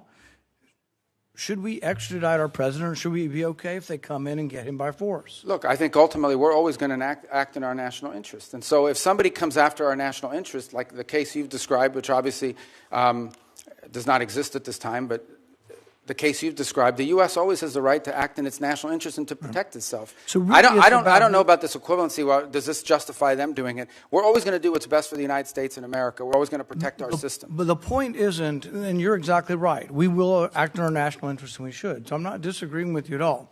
What I'm saying is, though, that our arguments are empty then. The drug bust isn't really an argument. It's a ruse. The war argument, not a war, is a ruse. It's not a real argument. And we do what we do because we have the force, we have the might, we do it because it's in our interest. So we wouldn't let anybody come in, bomb us, blockade us, and take our president. We've had arguments about legitimate, illegitimate presidents, bad elections, rigged elections. So there's all kinds of same arguments that we've had in our country that they've had in Venezuela. But we wouldn't argue for an indictment. And these things aren't idle speculation. I mean, Netanyahu's been indicted by the ICC. And one of the reasons I object to being part of the ICC, and I would say you and the administration probably agree, is we're not going to let any international council indict our president and arrest him somewhere on foreign soil. We're not going to do that. We actually, most of us probably object to indicting Netanyahu in that way as well. So I think the arguments are invalid. So we did get the legal opinion that Senator Kaine referred to, the OLC opinion, Office of Legal Counsel. And I think a lot of it's been released. Plus, they came to our caucus and talked most of it open about everything they had classified. So I will talk about at least one of the arguments. They say this war wasn't a constitutional war. Therefore, it doesn't rise to the constitutional notion of us declaring or having to initiate the war. It just doesn't rise. And one of their main arguments was not enough people died. And so there is some number that they aren't specific, but there is some number. I would assume, although I'm not positive, but the 50, 60,000 soldiers who died in Vietnam might be enough for them to call that a war. But here's the problem. It isn't the number, it's that it happens in retrospect. See, our founders gave us the power to initiate or declare war. They didn't give us other powers to execute the war. Those are left to the president. But if we have to wait to see how many people are killed, we have to wait, as they describe it, as the scope, nature, and extent. If we have to wait to see the scope, nature, and extent, the war has been going on for some time. It's hard to vote to initiate a war that's been going on. And we can say this war is over, but we're still blockading it, and we may go back in. But there are no clear answers. You know, we put 2,000, we leave 2,000 troops in. Are we going to call that war and initiate it? So the definition of war is very important. And I think we have to acknowledge the problems with our argument. Calling things kinetic action is a disservice to our soldiers. Oh, you weren't really wounded in war. You don't have a Medal of Honor for war. You have a Medal of Honor for a kinetic action. So I think let's call it what it is, and let's vote on these things. But I think we're in violation of both the spirit and the law of the Constitution by bombing a capital, blockading a country, and removing elected officials. And we certainly wouldn't tolerate it, nor would I if someone did it to us. Well, we didn't remove an elected official. We removed someone who was not elected, and it was actually an indicted drug trafficker in the United States. And their system... Our laws, indicted under our laws. Look, Bolsonaro says that Da Silva is not really the president of Brazil. Our president said Biden wasn't really the president. Hillary Clinton said in 2016 Trump wasn't the president. So you have these arguments, and I agree with you. It probably was, and most likely was, most assuredly was a bad election. He wasn't really elected. But at the same time, if that's our predicate, and you don't have to come to us because it's a drug bust, we're just removing somebody, you can see where it leads to, and it leads to chaos. And that's why we have rules like the Constitution, so we don't get so far out there that presidents can do whatever they want. It is this check and balance. And I would argue for 70 years we've been going the wrong way. It isn't just this president, but it's a debate that I think is worth having. Well, thank you, Mr. Chairman. And I want to associate myself with the comments of Tim Kaine.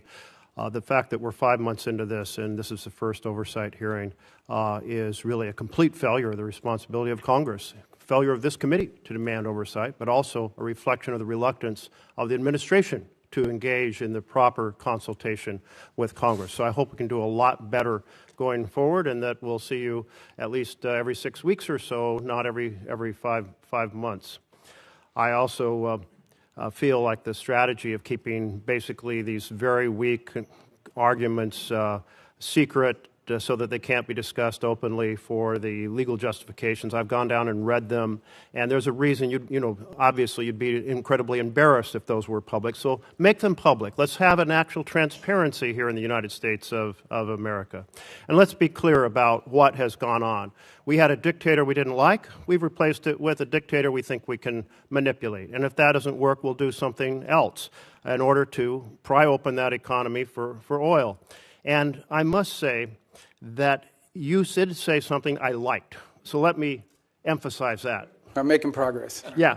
You said no U.S. taxpayer dollars will be used, no spending on our part, to kind of prop up Venezuela. Can you restate your commitment to that?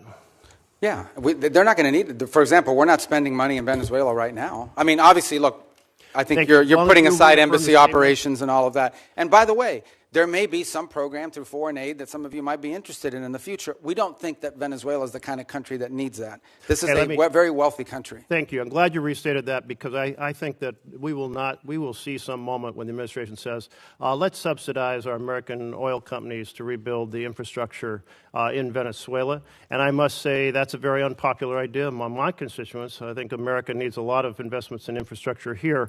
And I think you have a way too rosy sense of the oil economy there. Many experts have said, look, without 10-year prospect horizon of stability, without Canada deciding to ship a lot more of its heavy oil instead of to the Gulf, doing it to Asia so that we prop up the kind of demand in the Gulf, without keeping Iran off the international stage so that the cost of oil, the value is higher. All of those factors would have to be there for our oil companies to want to invest their own money. So I think they'll be coming to the administration. I think you'll all be trying to find some way to subsidize them. But I'm glad what you said today, that you're not going to do it, and I want to hold the administration accountable to that. Second, on terms of the $500 million fund, $300 million, my understanding, has gone back to the Central Bank of Venezuela, and they have essentially exchanged it for bolivars to key industry players. I don't think we have any transparency on what corporations or entities got that hard currency, and yet you did say there's going to be a lot of transparency. You also said, if I understood right, that those funds are eventually going to be brought back into the structure of U.S. control as part of our, formal structure of funds.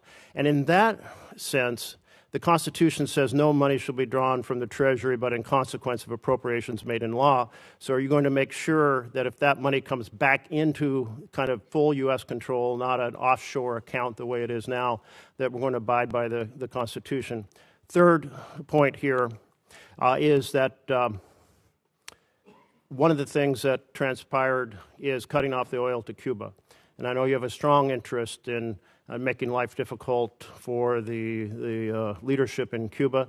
Can you lay out for us what other things you might be planning in that regard and how those fit into an overall plan? Yeah, well, I'll try to do that in a minute. Let me just say on the rosy projections of oil, it's not rosy projection. I mean, it's either going to happen or it's not. In essence, there's no world in which the United States is subsidizing investment in Venezuelan oil. It's very simple. Oil company will go in and say, okay, this is the oil you have. This is how much it's going to cost us investing on the front end to one end make money pay back our investment plus a profit at the back end, and then depending on the terms of that investment, they'll make a decision about whether it makes sense for that or not. Right now, what you have in Venezuela is a corrupt and broken oil company run by the government that basically takes this money, doesn't reinvest in it at all, and basically sprinkles it to its people to keep the glue that keeps the regime together. We want it to become a normal oil economy. That's what the ultimate goal is here. And in a normal oil economy, companies are going to go in, they're going to look at Venezuelan law, they're going to look at Venezuelan authorities, and they're going to make a determination about whether or not it's worth their investment. And that's the normalization process that we're talking about. That's going to be up to them if they want to have a normal oil economy as opposed to one that is basically used as a way to feed graft in a very inefficient way, but they didn't care about that. If they do it the right way, we think it has great promise and potential over the long term, especially because these investments take a long time. But the U.S. doesn't have to put any money to encourage companies to go in and invest, nor is there any interest in doing so. But a lot of it that's a point I really do appreciate. Yeah, no, I don't want to see. Well, I don't even think American that's even taxpayer been. dollars going in. I don't think that's even been discussed or considered by anybody. Your second point was, I wrote it here, but now. It's the $300 million Since I left here, being I've had to start redistributed using to these. corporations in Venezuela. And The second one was what, I'm sorry? Lack of accountability over that. The $300 million Oh, yeah. has already been distributed. On the account. So that's not the permanent structure we want to see. In the long term, we just want them to have a normal industry where the companies are involved in there, they're selling it directly to the market, and we're out of that game. What we're talking about now is the sanctioned oil, the oil that's under our sanction. So we have to monitor how that money moves. So yes, the first $300 million moved for the following reason. We would all agree we didn't want to see systemic collapse. Like one of the things a lot of you told me you were worried about on the short term is this is going to trigger internal chaos in Venezuela. 1 million people are going to storm the border with Colombia. Colombia even stood up troops to their border to prevent it. Brazil was worried about it as well. It's going to lead to fighting in the streets between rival factions and shooting. None of that has happened. And key to that stabilization is ensuring that the government had enough money to meet payroll and meet their basic needs as part of the stabilization. We should not confuse stabilization with transition. This is not what the permanent structure is going to look like. The Treasury's handling the structuring of that account, so I would refer you to them, and I can get you an answer for them as to what the legal framework of that Treasury blocked account is going to look like. That would be very helpful, because what you just mentioned, money to meet payroll, is very different than what we've heard about the money being used to give hard currency to key corporations inside of Venezuela, which would not be meeting payroll. Well, this is where complete oversight is required. We'd like to have transparency over how that's made. Yeah, remember, the first $300 million we're going to have to, on that one, because of the urgency in moving funds to keep the place stable, is going to require us to undertake a retroactive audit of how that money was spent, the first $300 million. But there's probably another $2.5 to $3 billion down the pike at some point, which will have front end through this process I described. I'm not sure if you were here where I described it, and we're still finalizing it. But basically, the way it would look is we would send them a letter saying, on the sanctioned oil proceeds, this is what it could be spent on, and you have to agree to contribute, you have to agree to pay for an auditing system to make sure that that's how it's being spent. That's the process we're trying to create. Again, on Friday will mark the 4-week mark of this all began. I understand, we live in a world where the items move very quickly. This was front page news of 3 weeks ago when we scheduled this hearing, and today other items have captured the attention, but we remain focused on it. So it's only been 3 or 4 weeks, but that's the process we're setting up with Treasury, and obviously as we finalize it, we'll provide that to you. But this is not permanent. This is not the system we want to see in place in the long term. We want to see a normal country.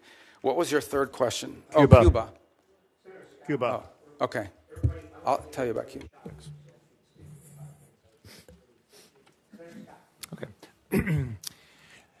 Secretary Rubio, as you know, in our home state, this was very popular. Cubans, Venezuelans, Nicaraguans, basically everybody in Latin America has been fighting.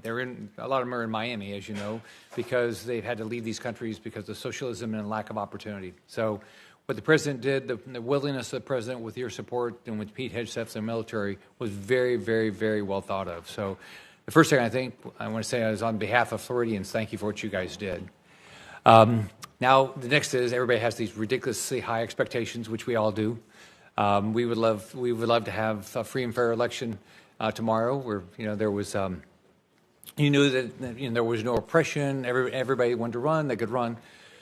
So, tell us how should Venezuelans and Cubans and Nicaraguans look at this, and how patient should they be, and what would be the milestones you would give them to look at to say we are making progress? Well, first I would remind everybody, let's just go back 6 months, 8 months, a year ago at this time. The Venezuelan challenge for us was frozen It was a frozen situation. We had a regime that was entrenched. Its opposition was either in hiding or had been forced overseas. Edmundo Gonzalez lives in Spain. Maria Corina is no longer, she's very brave. She stood there as long as she could, but she had to leave. The others are in jail. They were increasing their relationships and outreach with Iran, and currently have existing ones with Russia, Cuba, and China. And other than more sanctions and more speeches and more threats and whatever, it was a frozen situation. Now, for the first time in literally a decade, there is the opportunity that something could change. There's not the guarantee that something will change, but there is the opportunity that something will change. We have changed that dynamic, which goes back to the question that Senator Merkley had about Cuba. What we are looking for is the opportunity for a change in dynamic. That's a country that's been backwards. It has no functional economy. The people, you can call them Marxist, we can call them communist, but not even Lenin would recognize this version of communism and Marxism that they've instilled in Cuba. It's an economic model that hasn't worked anywhere on the planet. The suffering in the rural areas of Cuba are acute and they're deep. And it's not because of the embargo. It's because they don't know how to run an economy. How is it the fault of the U.S. embargo that Cuba, one of the world's largest sugar producers, now imports sugar? Because no sector of their society works. It's frozen and it's broken. But in the case of Venezuela, we have a glimmer of hope now, the opportunity to change the dynamic. Now, what that will require is smart decisions on our part, but ultimately it will require decisions made by Venezuelans, both those currently in charge of the interim authorities and those who may be in charge in the future as well to step forward. It is our sincere belief that the only way you're going to have a free, prosperous Venezuela that's allied with the United States is one in which every sector of their society is represented in their politics. And that includes many people who currently live abroad. And even the opposition, people like to say the opposition is very diverse. There are members of the opposition that were once part of Chavismo and turned against it. There are members of the opposition that have never been Chavistas, like Maria Corina Machado, and have been very forceful against it. So that broad sector has to be represented as well. So you have to have a process of internal reconciliation that allows these voices to begin to participate in the political life of that country, and that ultimately bring us to a point in which you can have a country where all of these elements of their society are represented in their politics. And look, there's a percentage of the Venezuelan population, I don't know what the number is, whether it's 15 or 20, that may not have liked Maduro, but are still committed to Chavista ideology. And they'll be represented in that platform as well. They may not win elections, but they'll be involved in this.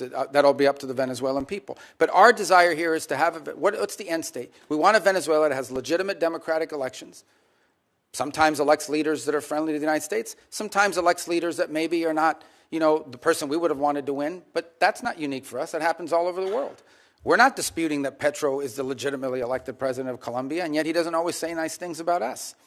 But we also want a Venezuela that's prosperous and a Venezuela that's aligned with the United States. And a year ago at this time, this was frozen. Now we have a real opportunity not just to create change systemically within that country through our help, but their efforts, but also one that is no longer a base of operation, the central base of operation for every geopolitical adversary we have. And that's what Venezuela was under Maduro, and that's what we hope and intend to change.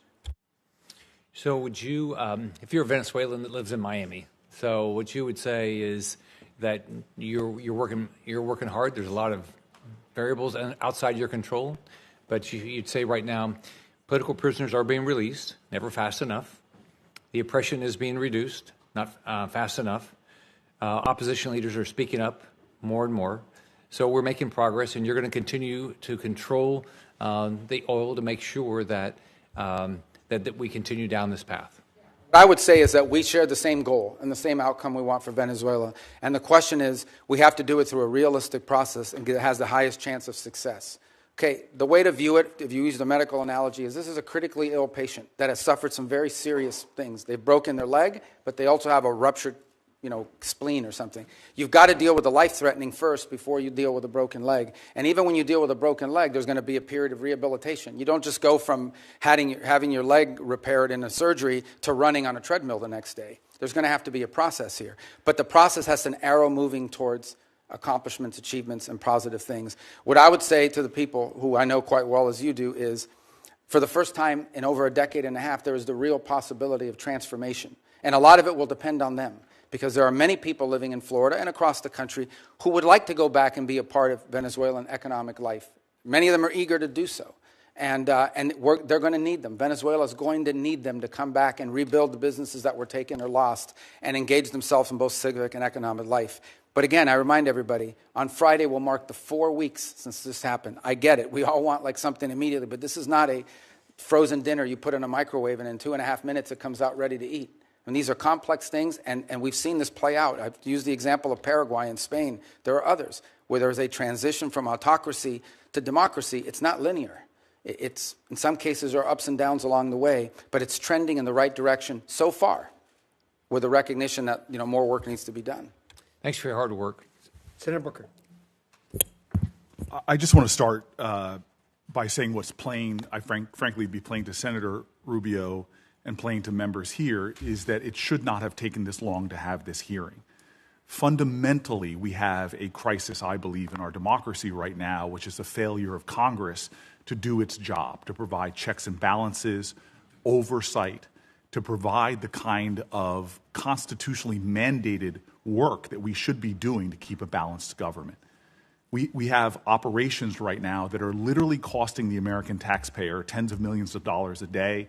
The buildup in the Caribbean alone is hundreds of millions of dollars a month, but we're not providing that kind of oversight that's necessary. So from our power to the purse, to our important work of providing a check and balance to an administration, what we're seeing right now is unacceptable and speaks to what I think is a growing constitutional crisis in our country, which is a Congress that is just lying down for the administration to do whatever it wants, whenever it wants. I want to pick up on my colleague's questioning because I actually know from years of conversations with you your heart about human rights in countries like Venezuela, Mr. Secretary. And you issued a travel warning, a level 4 travel advisory from your department's website that says, right now in Venezuela, there's a high risk of wrongful detention, torture, terrorism, kidnapping, arbitrary enforcement of laws, crime, and more. And when we hear from the president that he is in charge, that you all are running this government to that extent, I have a lot of concerns when it comes to the rampant human rights violations that are persisting. Cabello is Maduro's key hardline enforcer. He's continued to intimidate and suppress Venezuelan voices. He remains in control of Venezuela's security services, the colectivos. We're seeing extraordinary examples that the constant oppression of the people is continuing as these folks are remaining in control of the country. So I just want to know what is the plan to address in a much more aggressive manner these severe human rights violations and to try to stop these armed militias. Because if we are doing things to stabilize their government, if we're turning over resources and money to the very groups that are creating these horrors, that seems to me against America's values, and it seems to me something that is should be unacceptable to Congress on both sides. Yeah, well, absolutely. The Venezuela I described that we want to see emerge from this is one in which none of that is happening.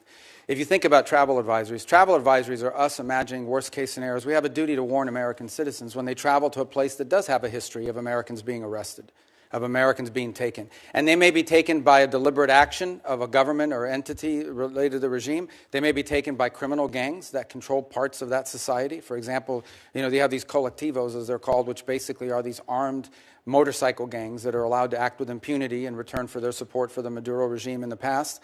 You have the ELN and the FARC and other drug trafficking organizations, including Tren de Aragua, that are involved. Again. So these are real risks that we have a duty to warn Americans. Because here's what we didn't want to see, and I don't mean to interrupt you. We have this announcement that Maduro's been taken. All of a sudden, people conclude, "Oh, he's gone. Let's flood over there. Let's all go over there," and we could expose people to danger. But this is the hypocrisy that I see. At the same time that you're issuing these human rights cautions about what's going on there for Americans, you have a president that's lifting temporary protected status for Venezuelans.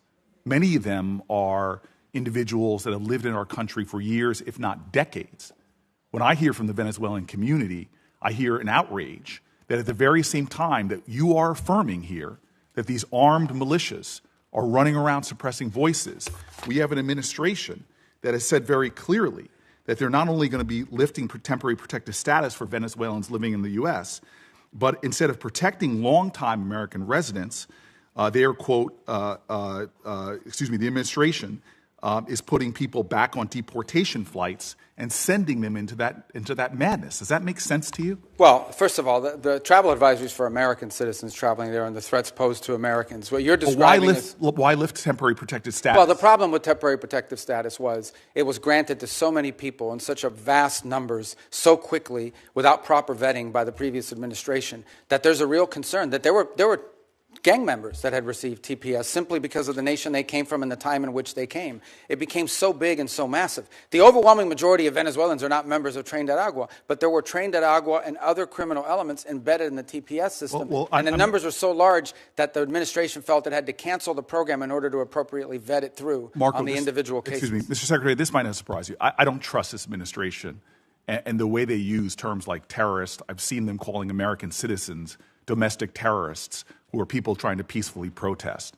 The problem we have right now is the administration continues to make policies that seem to contradict their words, and yet we don't have a process in place for Congress to do its job because people are not calling folks in for these hearings and not providing the kind of oversight that we need. It is very frustrating to me that we still have a repressive regime in power in Venezuela suppressing human rights, yet we are cooperating with them, we are funding them, and we're not calling out the ridiculousness of the violence that's going on there. At the same time, we're taking people who have lived in our country for years and years and years and sending them back into that hell where they can be targeted, where they can be abducted, where they can be held for hostage because they know they have American family members that are still here. This is a situation ripe for where we are being complicit in continuing human rights violations, and that needs to stop. And I thank you. Just on 2 points. We're not cooperating with them to continue doing what they're doing now. We're cooperating with them to transition away from what's happening now. And as I said, we're not even 4 weeks into this thing. And if it continues to look like this in 6 months, 9 months, a year from now, if progress isn't being made, we'll have very different feelings about it. But what we're cooperating on is not the continuation of what's happening. It's a movement away from all this and transitioning ultimately to something that looks nothing like this. That's the goal. But it's been less than 4 weeks. I mean, we think we've made substantial progress in a very short period of time. But I acknowledge we want to make a lot more progress. This is not the end state that we want. Senator Corner. Mr. Secretary, I want to expand a little bit on the question that Senator Barrasso raised about Venezuelan oil. But primarily what I want to do is focus on something that's come to be known as the shadow fleet or ghost fleet of Russian and Iranian oil that's been used, that's subject to sanctions, which has, with the complicity of Venezuela, been used to evade sanctions to help fund the Russian war against Ukraine and help Iran remain the #1 state sponsor of international terrorism and fund its proxies, which have been responsible for so much death and misery in the Middle East.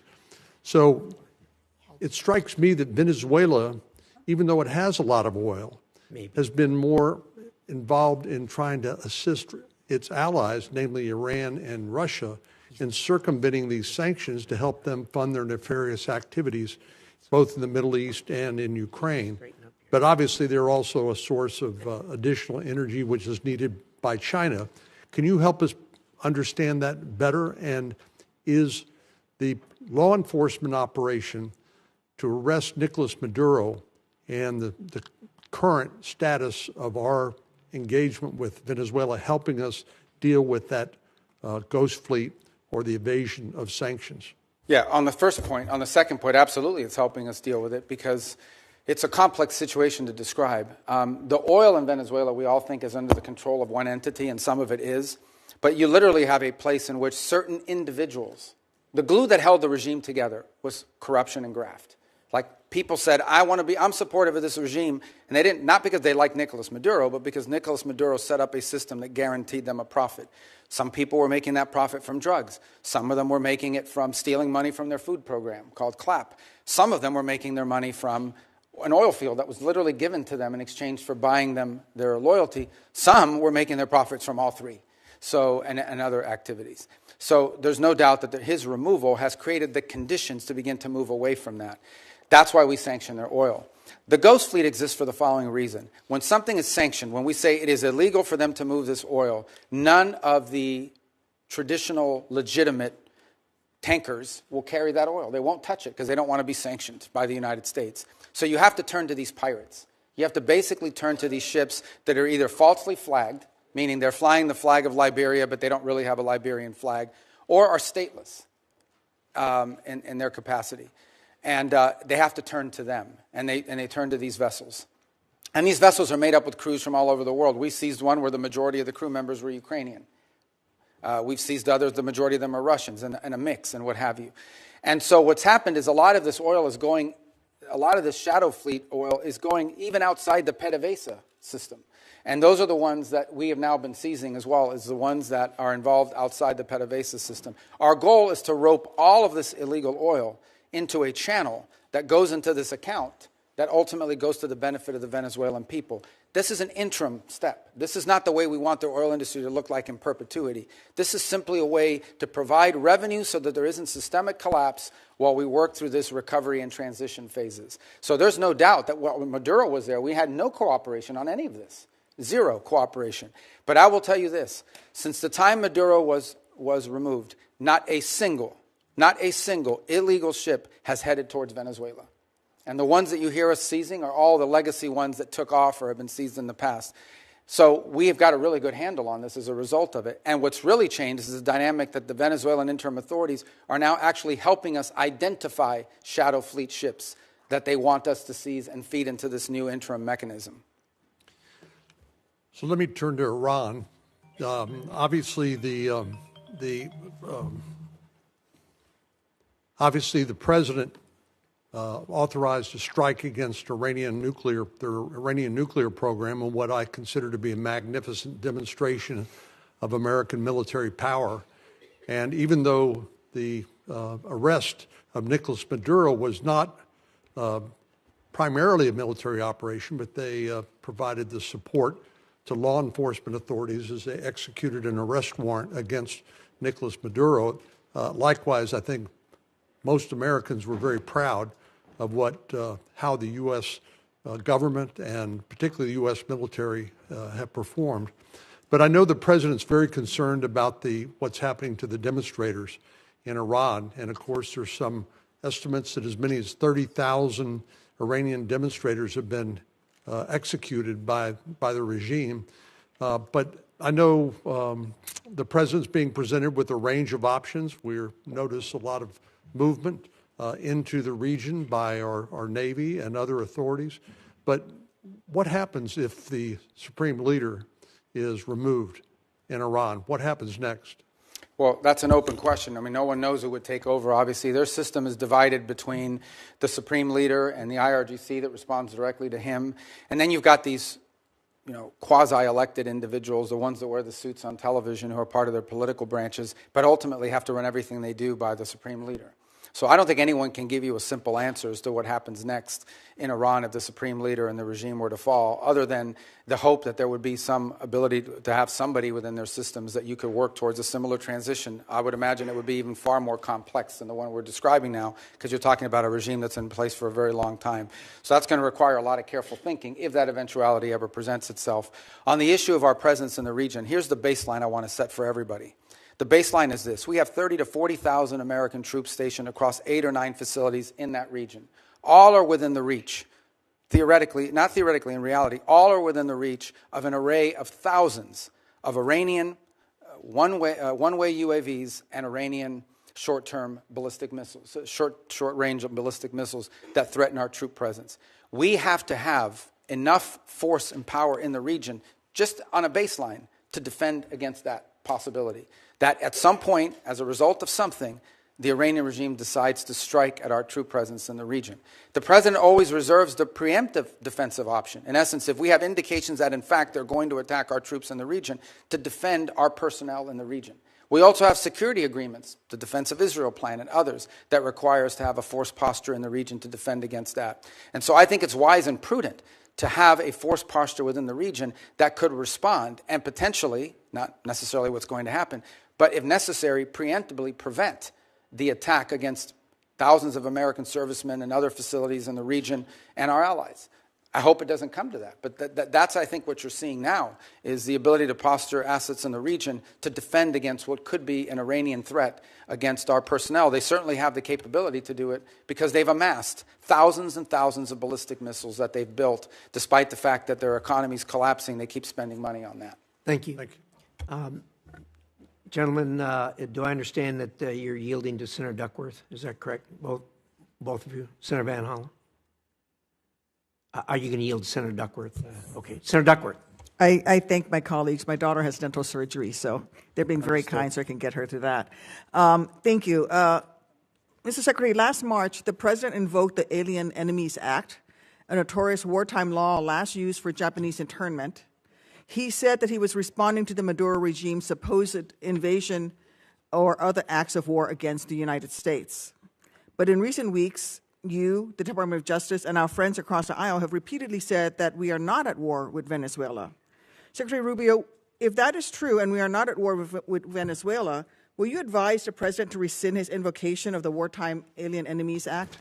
Well, that was a mechanism to remove people from our country that prevent grave danger. So, for example, we know for a fact that Tren de Aragua is a very dangerous gang. In fact, I believe, if I'm not mistaken, I may have been the first member of Congress. This is a wartime act, Mr. Secretary. Well, are we currently at war with Venezuela? No, we're not in a state of war in Venezuela. Okay, the Supreme Court has described the Alien Enemies Act as a wartime power, our Supreme Court. And before now, the Alien Enemies Act was only invoked during the War of 1812, World War I, World War II, when it was used to intern thousands of innocent civilians. Are you really arguing that the President should be able to wield an internment law? No, but we're talking about two separate things here. So you're talking about the state of Venezuela or are describing the regime. And we're talking about, but what the President designated. Invoked the Alien Enemies Act. I know, Senator, but let me be clear with you. No, but what the President was talking about are these gangs that have, and these narco-trafficking groups that are waging war on the United States. There's no doubt. These groups have waged war on the United States. They have waged, for example, Tren de Aragua is not just a criminal gang presence in our street. It is a criminal gang directly responsible for narco-trafficking. The Trump administration has acknowledged that the vast majority of the men it rounded up and deported to torture under this law had no criminal records whatsoever. We didn't torture anybody. Over 75%. Who did we torture? We haven't tortured anybody. We've arrested people that are members of gangs and we've deported them. We don't want gang members in our country. Independent investigations have found that many of the men were here legally. If the administration is willing to lie about who it's targeting under this law, what protections do totally innocent people have against abuse? Again, I want to ask you, will you advise the President to rescind his invocation of the Wartime Alien Enemies Act? No, of course not. I mean, these are people that are threats to the national security of the United States. But I've described this in hearings in the past, including so you're saying that we're at war? We are absolutely. When it comes to narco-trafficking groups and criminal gangs that are targeting the United States for criminal activity, we're in a state of war. There's no doubt about the fact that we're confronting them in a warlike setting because they're waging war on us. And do the Geneva Convention They're waging apply? war against us and they're enemy combatants as a result of it. And the fact of the matter is that we are confronting these irregular groups, and that's one of the great challenges of the new century in this hemisphere in particular, is that these non-state actors who possess state-like capabilities in terms of their weaponry pose a grave danger to the United States. I don't think any American would dispute that we have cartels that pose a threat to the national security of the United States. With all of the other laws of when it comes to warfare. I mean, you're saying that he can invoke this wartime power.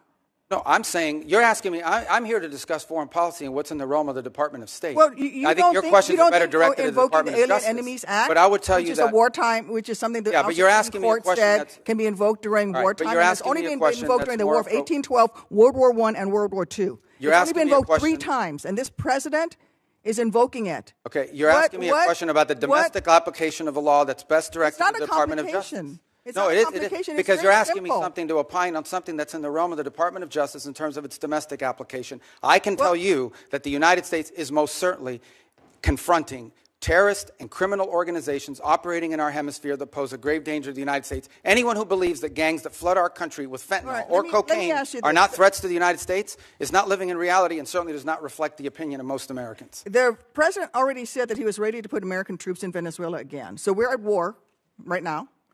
So if things don't go well with the Chavistas you've empowered, when did the President say he was going to put troops in Venezuela? A military option, what is your criteria for returning to a military option and putting boots on? Well, I don't recall the President saying he was going to put troops in Venezuela. Where did he say that? I'm asking you, what are your... But that's what you said. I didn't remember the President has already said that he was ready to put American troops in Venezuela. No, I think the president has said that he retains the right as commander-in-chief to protect the United States against any imminent threats.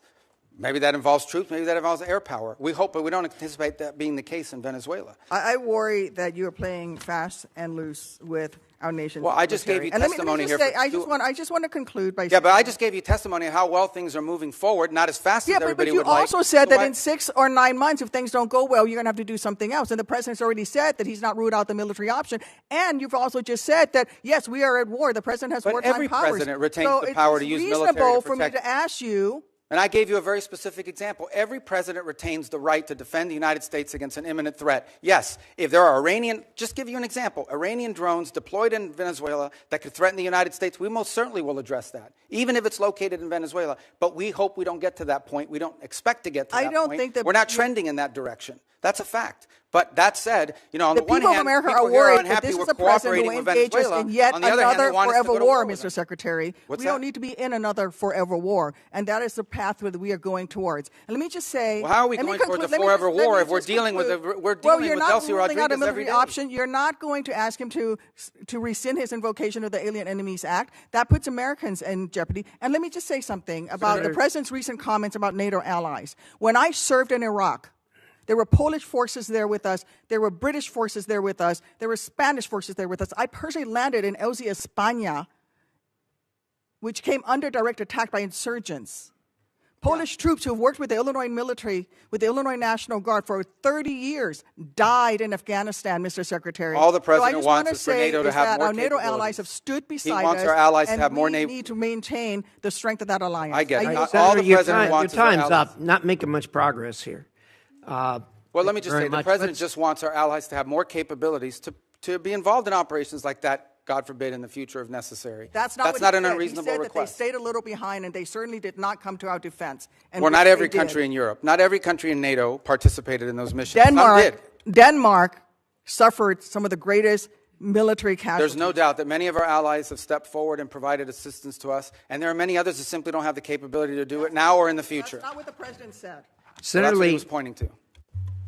Thank you, Mr. Chairman. Thank you, Secretary Rubio, for being here. I also want to thank you for reaching out to me the night of the execution of the arrest warrant against Nicolas Maduro. I could tell when we talked that you had been up all night, and it was kind of you to reach out to me and describe what had happened that evening. I've long been a believer in the fact that the United States has been abundantly blessed by geography. God and nature's God have blessed the American continent with 2 vast oceans, one to our east, one to our west, that have protected us from the old powers of other parts of the world. We should use those to our advantage. At times in our past, we have somewhat neglected the Western Hemisphere in recent decades, and I'm pleased that you and President Trump have been refocusing on the Western Hemisphere. As we look at burden sharing in other parts of the world and pivot some of this focus back to our own hemisphere, tell me what that looks like. Tell me what it looks like to orient some of our burden sharing toward our own hemisphere. Well, I think you're seeing some of it now. Look, our hope is eventually not to have a military presence of the kind you've seen in the Caribbean to deal with this very acute matter.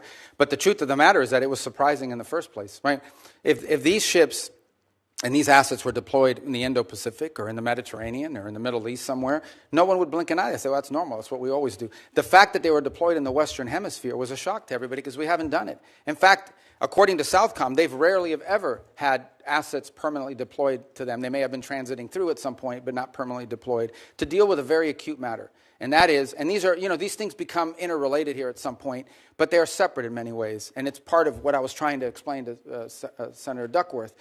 We have a real reality in our region of these transnational criminal terrorist organizations that in many cases possess weapons that you ascribe to a nation state, not to a gang, who pose a grave threat to the national security of the United States, but also to the stability of the region. If you walk through the region, what is the primary threat in Colombia? Transnational criminal organizations. What is the threat to Mexico? What is the threat to the Caribbean basin? These groups have to be confronted. They have to be confronted forcefully. What's the threat in Haiti?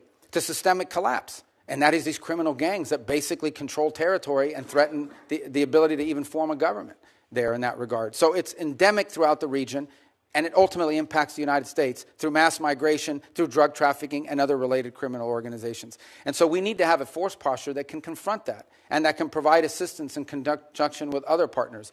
We also need more countries that are willing to cooperate with us and collaboratively work on these things, the way Ecuador is now doing, the way El Salvador has done, the way Trinidad and Jamaica and other countries, the way we historically have done with Colombia, by the way, and continue to do in many respects. So we hope Venezuela will be one of those. Imagine if a future, or even the current interim authorities, or a future legitimate government of Venezuela cooperated with the United States against Tren de Agua, cooperated with the United States against the ELN, the FARC, and the drug trafficking organizations. How much easier it would be to confront these challenges that we face. But it will require some force posture in the region.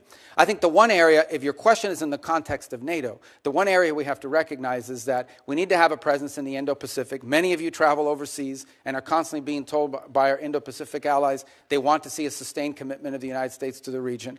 We still have obligations and needs that we need to address when it comes to the Middle East. We have a growing threat of the rise of terrorism potentially in the African continent. And then, of course, you point to the Western Hemisphere. So that doesn't mean we're abandoning NATO or abandoning Europe. It does mean that we are going to have to, at some point, readjust our force posture in the world to deal with all of these realities.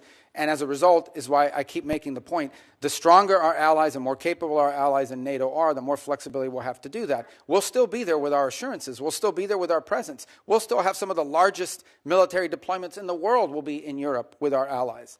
But we are going to need some flexibility to do this over time. And we've told this to our allies, and we've told them there'll be no surprises. And most of them understand it. Frankly, they do. And that's why they're moving very quickly in many cases to rearm and reinvigorate themselves. Over the last 5 to 10 years, we've seen China gain pretty significant footholds by historical standards in South America, in Central America, in parts of the Caribbean. Sometimes this occurs simultaneously with and in the same places as drug cartels, places where drug cartels are the strongest. How would you describe the connection between those two things? Are they correlated, or is there causal? Well, the correlation may be to the extent that you have, usually when you have strong narco organizations or drug trafficking organizations, you also have very weak states that are, in some cases, vulnerable to corruption. So the general Chinese practice has been, you go into a country, you offer to build a bunch of stuff that you end up building poorly. And to get that contract, you do it as a market share thing, not because you can make money off it, but because it puts you in place at the expense of everybody else. You sometimes have to bribe people locally in order to get that, and it gives you a foothold into that country and allows you to expand into other sectors. In some cases, frankly, it has been like in telecommunications, because Huawei shows up with a deal, and no Western company shows up with a deal that's affordable, and so they go with Huawei because they want to have 4G, not to mention 5G. Huawei provides a product that's not the best, but it's good enough, and they can afford it.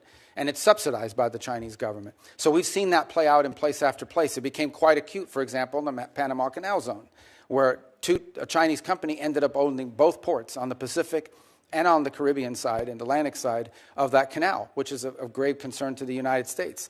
So I do think you've seen their presence, largely through economic means over time, create leverage over nations in the country who become emboldened and either trapped in debt traps or trapped in bad contracts they can't get themselves out of, and always in sectors that are valuable to China that include rare earths, and critical minerals, energy, and infrastructure. Senator Schatz. Thank you. Thank you, Chairman, Ranking Member. Secretary, good to see you again. I want to ask about the oil. Under U.S. law, funds received by the government must be deposited with the Treasury. Earlier, you testified that the funds are being held short-term in Qatar and then will move to a Treasury-blocked account. What is the statutory authority for the administration relying on Qatar to hold the funds? It's not our funds. The funds are in an account that's owned and signed. It's an account that belongs to Venezuela, but it has U.S. sanctions as a blocking mechanism on it. And one of the primary reasons why it was in a third country initially, until we could create the mechanism to move it to a U.S. presence, is twofold. One, we have an issue we're working through on recognition. What is exactly, you have to recognize a government, but we don't recognize this government. We recognize the 2015 National Assembly. So we have to find some creative way legally to meet that standard. The other is, frankly, creditors. If any of that money touched a U.S. bank, even if it was an account in the name of the Venezuelans, it would immediately be seized upon by a number of creditors who eventually will have to take care of. But in the short term, that would impede the ability of the Venezuelan authorities to receive the funds they need to operate. So do you have the, I mean, this is what I'm trying to get at, right? Either it's American money, in which case it's subject to the Miscellaneous Receipts Act, and there are all kinds of things that attend to that. You're saying it's Venezuela's money, but it does sound like, according to the EO, according to the president's statements, you are in charge of that money.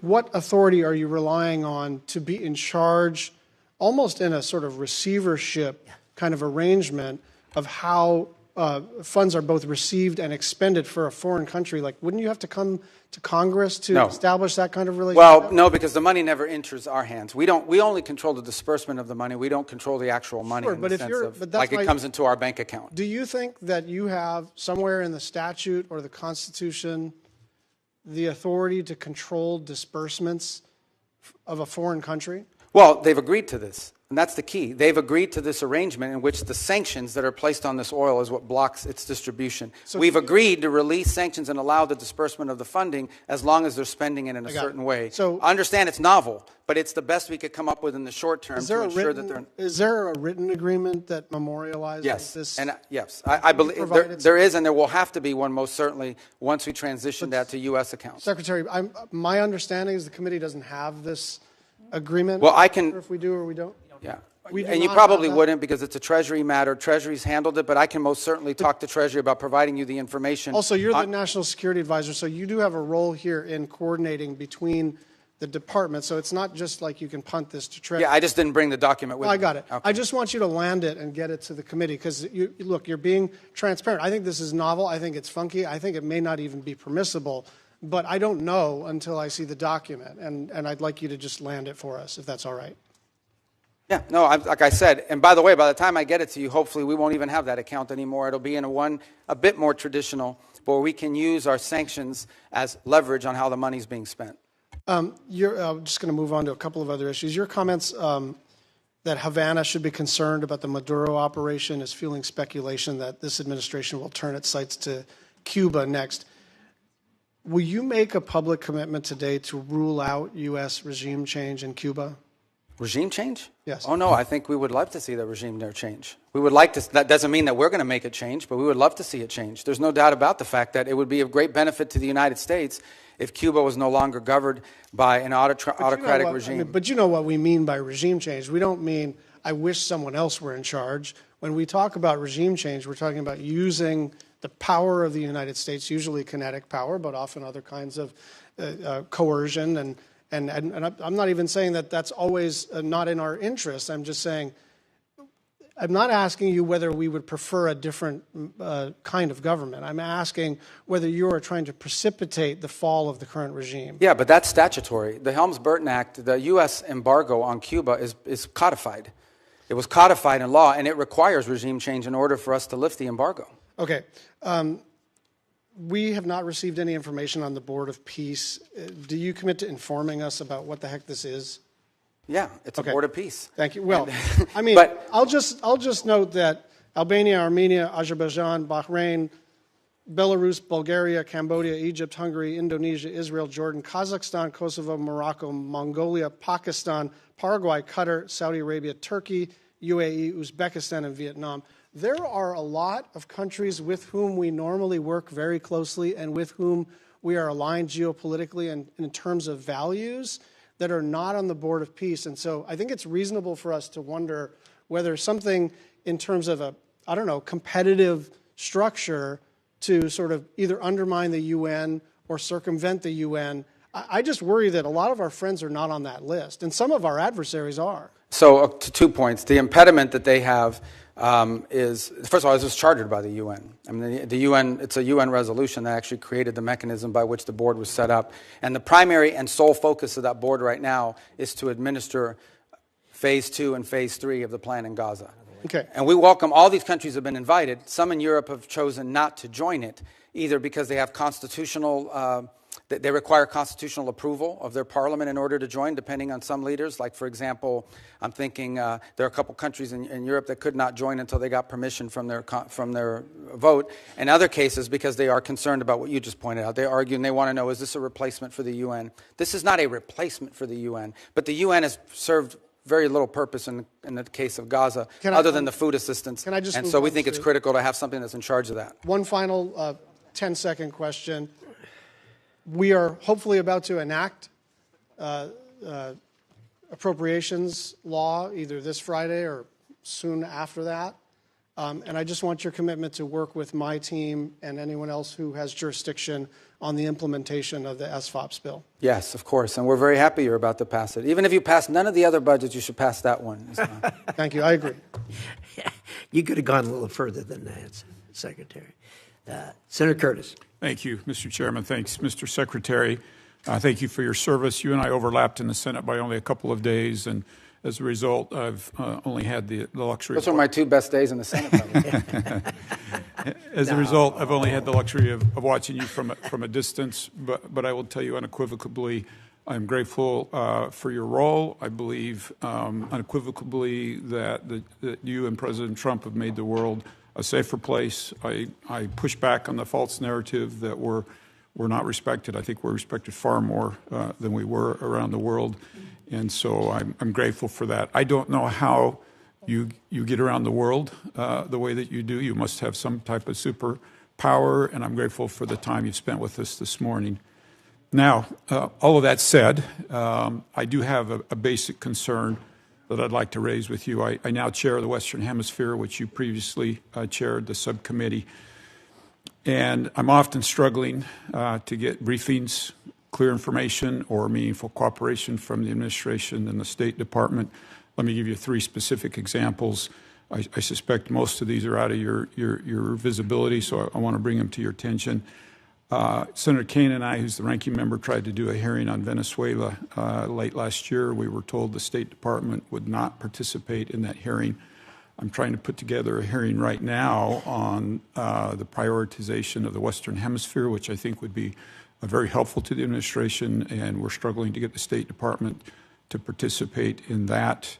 I couldn't get a briefing on the drug boat operations until the Kaine war power resolution, and then all of a sudden we got a briefing, but I didn't get that because I was the chair of the Western Hemisphere. And I want to be clear, I support what's happening with Maduro and what's going on there, but I do think the administration could get Congress to be a better partner by informing us better. And from my perspective, I'm struggling to see that, and I would ask you, if you were the chair of the Western Hemisphere, would you be okay with that from the State reaction like that from the State Department, and what would you suggest I do? Yeah, no, look, I think one of the challenges we face, particularly on Venezuela, on the prioritization on the Western Hemisphere, you'll get that briefing. I don't know why they said you haven't been able to get it, but we can figure that out pretty quickly. But I would say both on Venezuela and the drug boat operation, here's the challenge that we face. This is a committee, as you said, I was there for many years, that has oversight over the State Department. The drug boat operation, which I support, but is not a State Department operation. I think now that I'm here testifying with you, there's a lot of State Department involvement in the issue of transitioning and all the projects that we're doing in Venezuela. But everything that led up to that point was not primarily within the jurisdiction of the Department of State. These were Department of War and Department of Justice operations that were ongoing.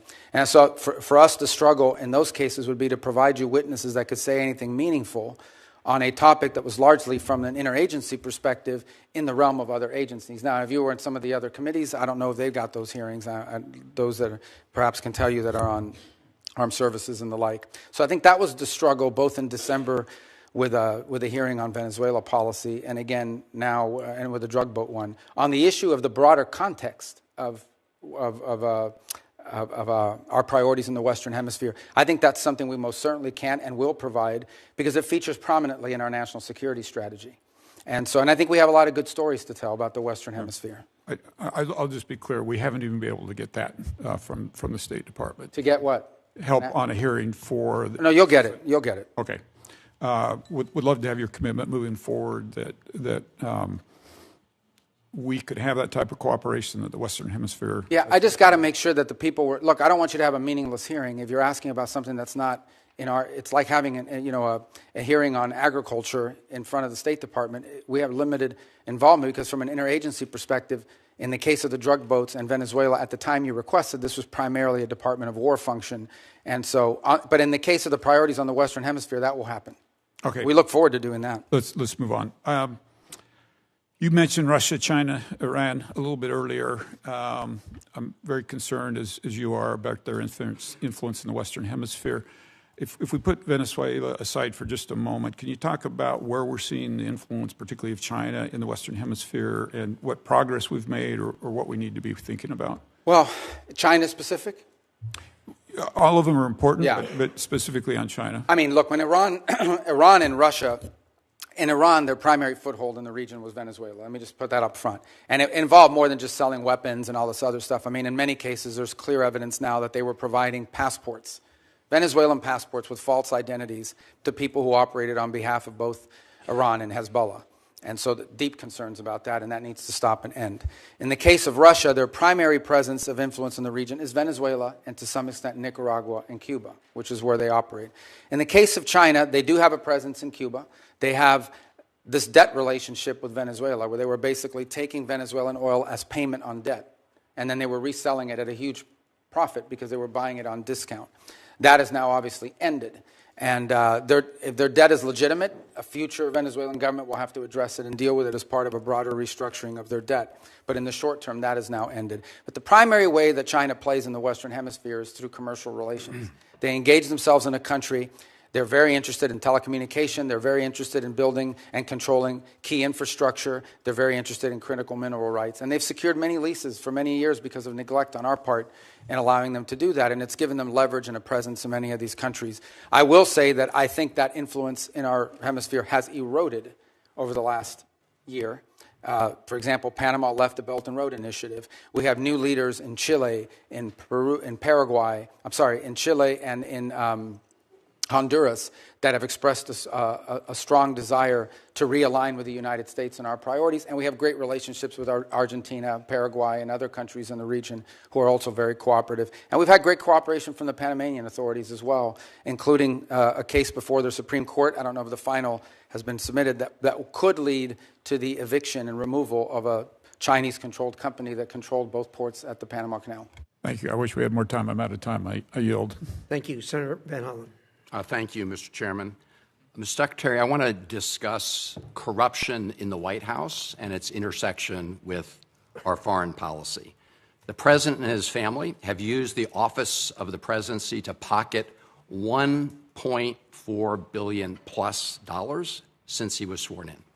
A New York Times analysis entitled Trump's Plundering of America indicates that some of that is a result of the president selling corruption here at home, but much of it relates to the president selling out U.S. interests overseas to make a killing for his family, including giving away sensitive U.S. semiconductor and AI technologies to the UAE, while the UAE pumped $2 billion into one of the Trump family ventures.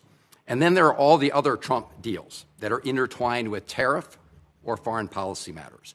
Golf courses in Saudi Arabia and Vietnam, Trump hotels and office buildings in other countries. And, of course, there's the $400 million jet from Qatar. The list goes on and on. By any measure, this is the most corrupt administration in American history. We also see the president wielding U.S. power overseas in a way that advances the interests of his billionaire buddies at the expense of American interests. It was Ron Lauder, who has business ventures in Greenland, who reportedly first put the idea of grabbing Greenland into President Trump's mind.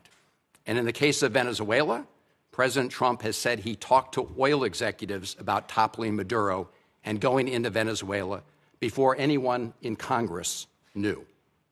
We know that in President Trump's mind, deposing Maduro was not about stopping the flow of fentanyl or drugs in the United States.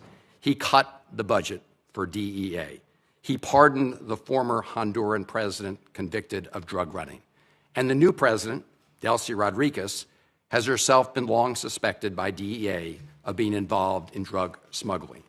She's also a longtime hardened communist leader So this operation certainly was not about bringing more freedom and democracy to Venezuela. In fact, the president told us what it was all about at his big press conference after seizing Maduro.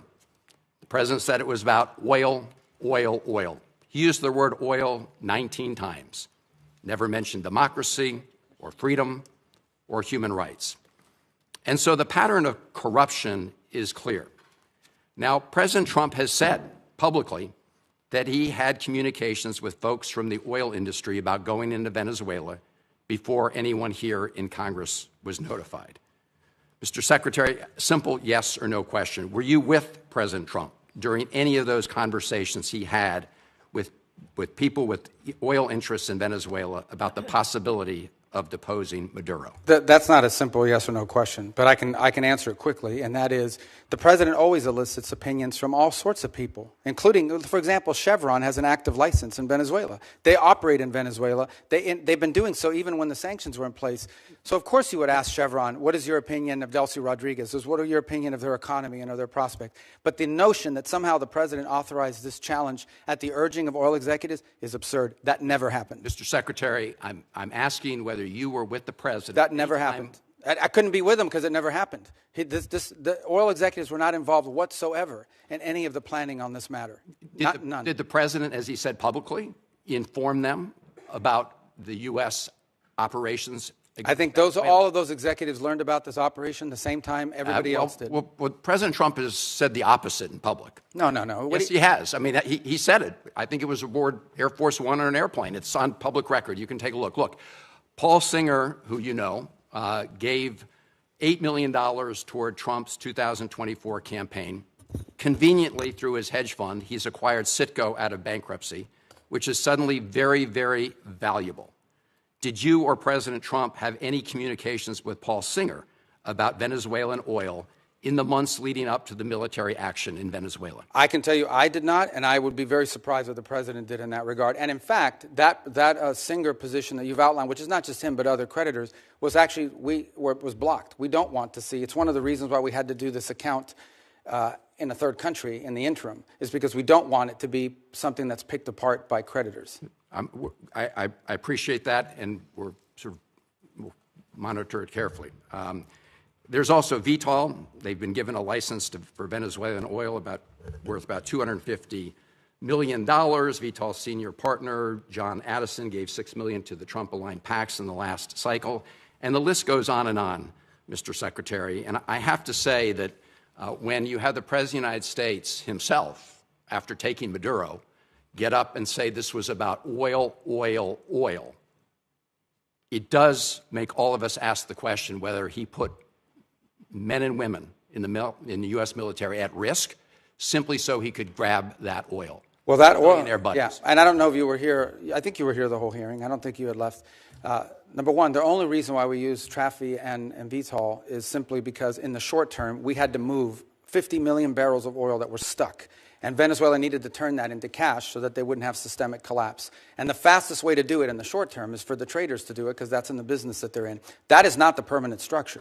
The permanent structure we want to see is a normal oil industry where it's sold directly. You know, companies have licenses down there. They have an arrangement to pay royalties, and they move the oil directly to their refineries or sell it in the global market, not through middlemen. Yeah. The only reason why they were used in this instance is because we had an acute short-term problem, which is how do we provide funding from their own revenue, not ours, to keep their government afloat. So in essence, we allowed Venezuela to use their own oil to generate revenue to pay teachers and firefighters and police officers and keep the function of government operating so we didn't have systemic collapse. But that system with those traders, that is not the long-term plan here at all. My only point, Mr. Secretary, is those folks who gave a lot of money to the Trump campaign have done very well as a result of what's happened. Thank you. Thank you. Senator Daines. Secretary Rubio, good to have you up here. I just returned from India, had a chance to visit with leadership there, as well as spend time with our new ambassador, Sergio Gore. He's off to a great start, and very profitable visit. Hope to debrief in it soon, if I might. By the way, I think if we were to pick an MVP of the West Wing, Secretary Rubio, my vote's for Marco Rubio. So we have a lot of MVPs, don't we? I know you do. I know you do. But we get a vote on one. I think you've done a great job of this first year. Very proud to claim my former colleague and now our Secretary of State. Secretary Rubio, As you've noted, there are numerous reasons and good reasons why the U.S. is the arbiter of Venezuelan petroleum sales. With the new export sales framework, the Venezuelan government is now looking to other options to reimburse some of our adversaries, Iran, Russia, as well as Iran's proxies, to include petroleum byproducts, which contain valuable minerals and so forth, flexicoke. Has the administration considered expanding the export controls to additional petroleum byproducts?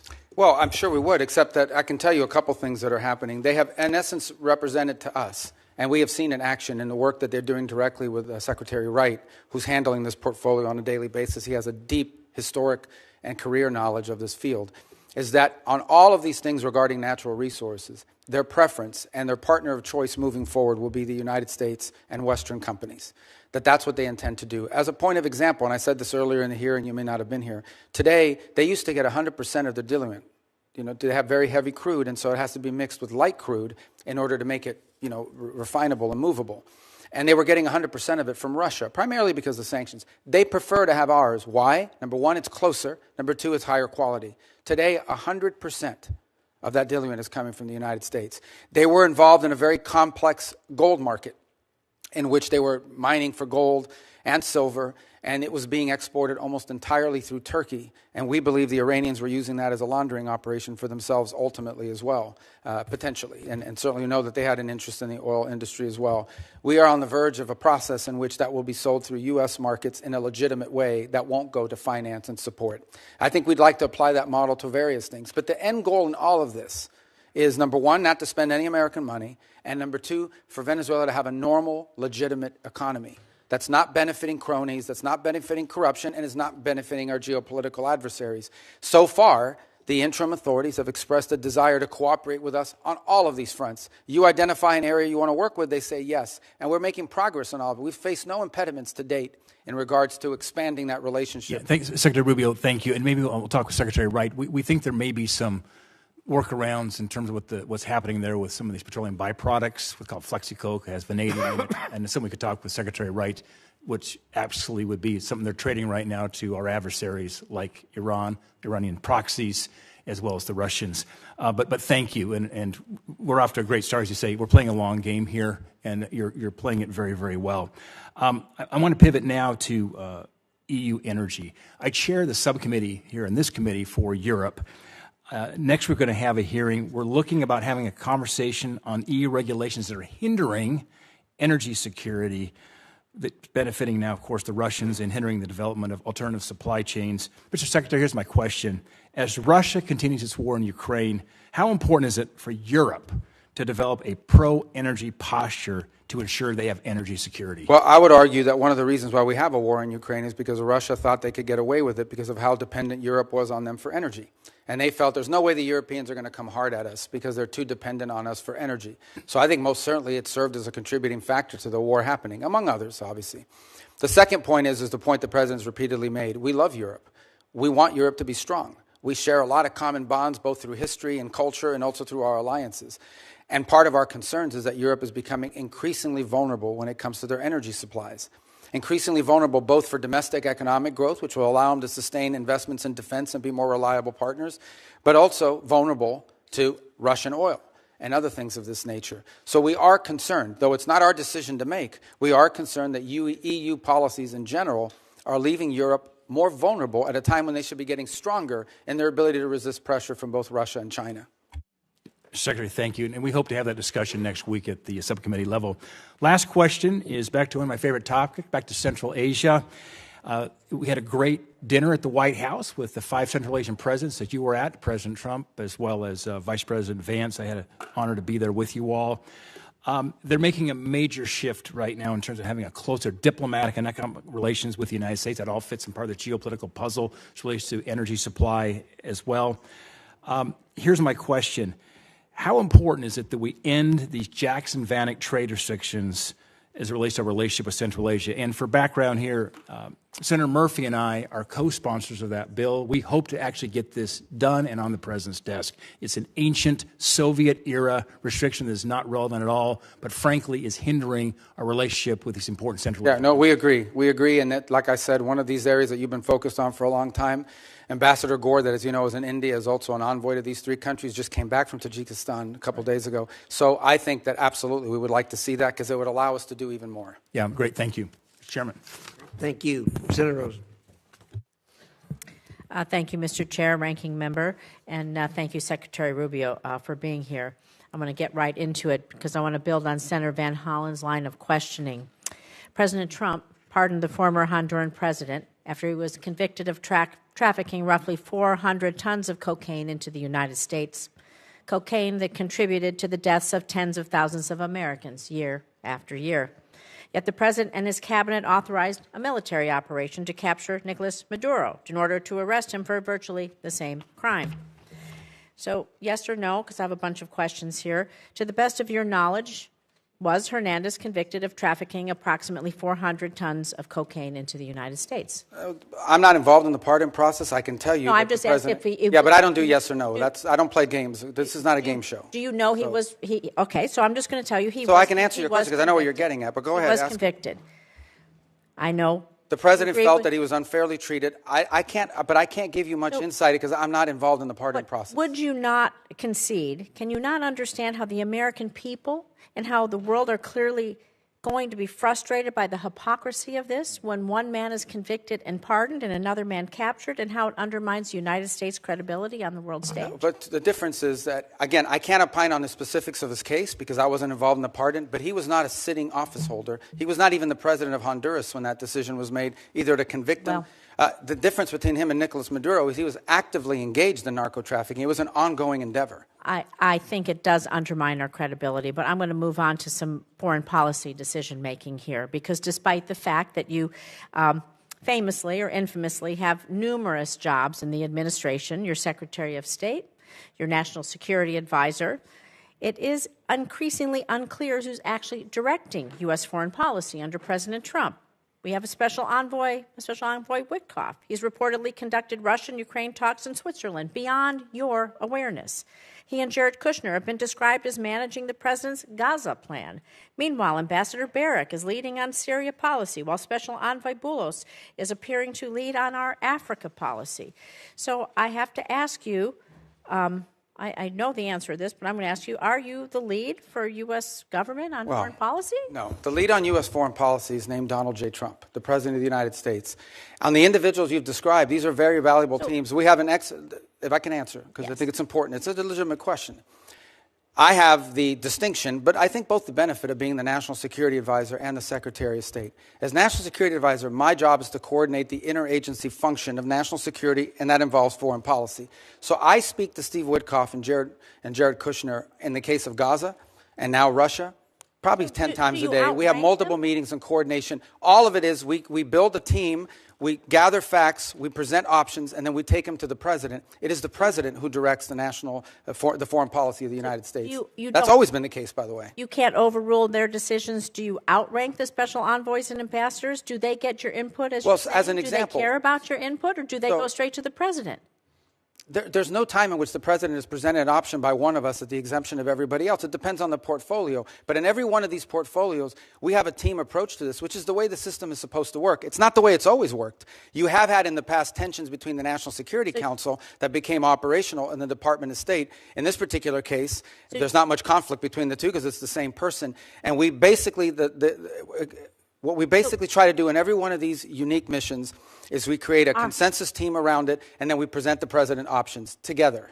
It's the president's decision, nobody else's. There's no overruling here. The president makes the decision. Our job is to present him options. Shouldn't they report to you? Shouldn't there be a line of command and a line of transparency? They report to me every day. Where does the buck stop? But they report to me every day in terms of keeping me apprised of what's happening. I give advice. I give, in some cases, direction. They involved heavily. For example, the special envoys rely almost exclusively on State Department personnel to assist them in all of their efforts. For example, on the Board of Peace, we help them positioned the entire gathering last week and all of the work that's going to happen now. On every one of these issues, it's not linear. No single individual other than the president has the ability to dictate our foreign policy. Our job is to come to a consensus view on the best way forward. Where there are disputes, those are presented to the president, and he makes the decision. Let's talk about the Board of Peace then, because all treaties and statutes have to be approved by Congress, and the president is starting a new Board of Peace, and we would need that authority. The authority for the filing stems from the International Organizations Immunities Act, but it's my understanding it only provides the president with such authority when participation by the in an organization has been approved by treaty or statute. Treaties and statutes must be approved by Congress, so when will the administration be requesting Congress pass legislation to authorize the president to extend this benefits to the Board of Peace, creating the Board of Peace, and when will it be sent? Well, actually, the Board of Peace was chartered and set up by the UN Security Council through a vote of the UN Security Council as the deliberation. So it's an international organism recognized by the Security Council of the United Nations, which is something I think many of you should be supportive of. The fact that we're doing it. The president is claiming his authority is from the International Organizations Immunities Act. And this law only provides the president authority when U.S. participation has been approved by treaty or statute. I know my time is up. Please consider working with us to do these things. You know what it is to be a senator. You know what that collaboration and cooperation mean. And I think that all of us expect that respect from you and would really appreciate it. Thank you. Thank you, Senator Rosen.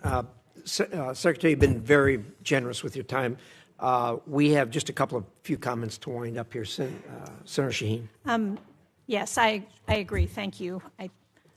I hope that you will come more often before this committee.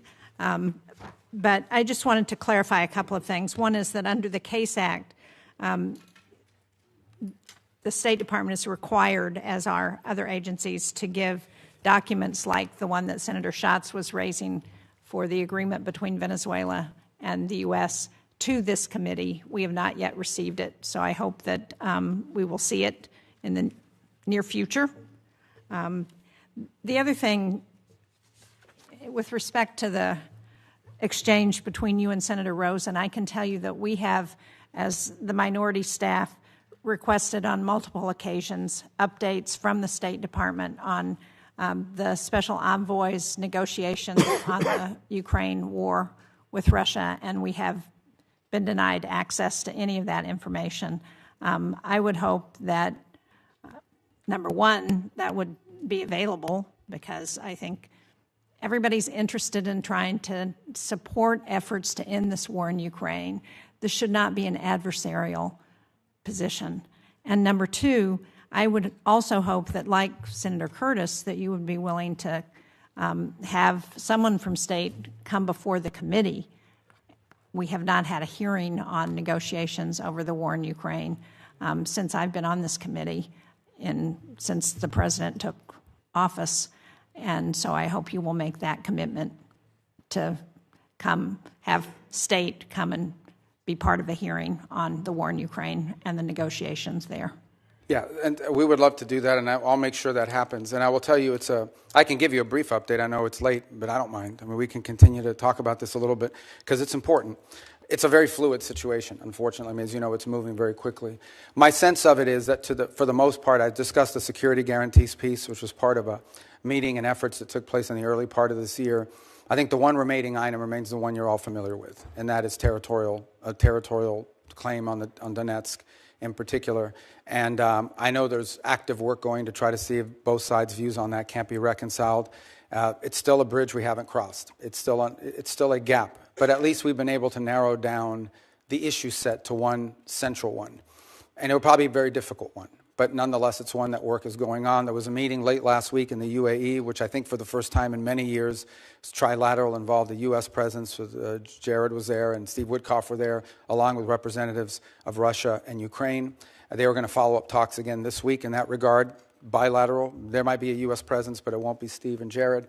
And we continue to try to move that forward. I want to speak in frankness with you. Some of this stuff that's being talked about, it's easier for the parties engaged to find flexibility on some of these matters if they're not being deliberated in the public on a constant basis, because it creates political pressures internally on both sides. As you can imagine in Ukraine, the notion that you would even consider a change in land and after all that's gone in the war it's difficult. And in the case of Russia, they've been telling their people for 2.5 years that they're winning this war overwhelmingly. So people are going to wonder, why are we giving up land if we're winning so strongly? So there's some dynamics there at play that are important. But I think if you need more information on that, we'll provide it. Just know that this has been so fluid that an update like the one I just gave you could be outdated in 72 hours if some new development occurs.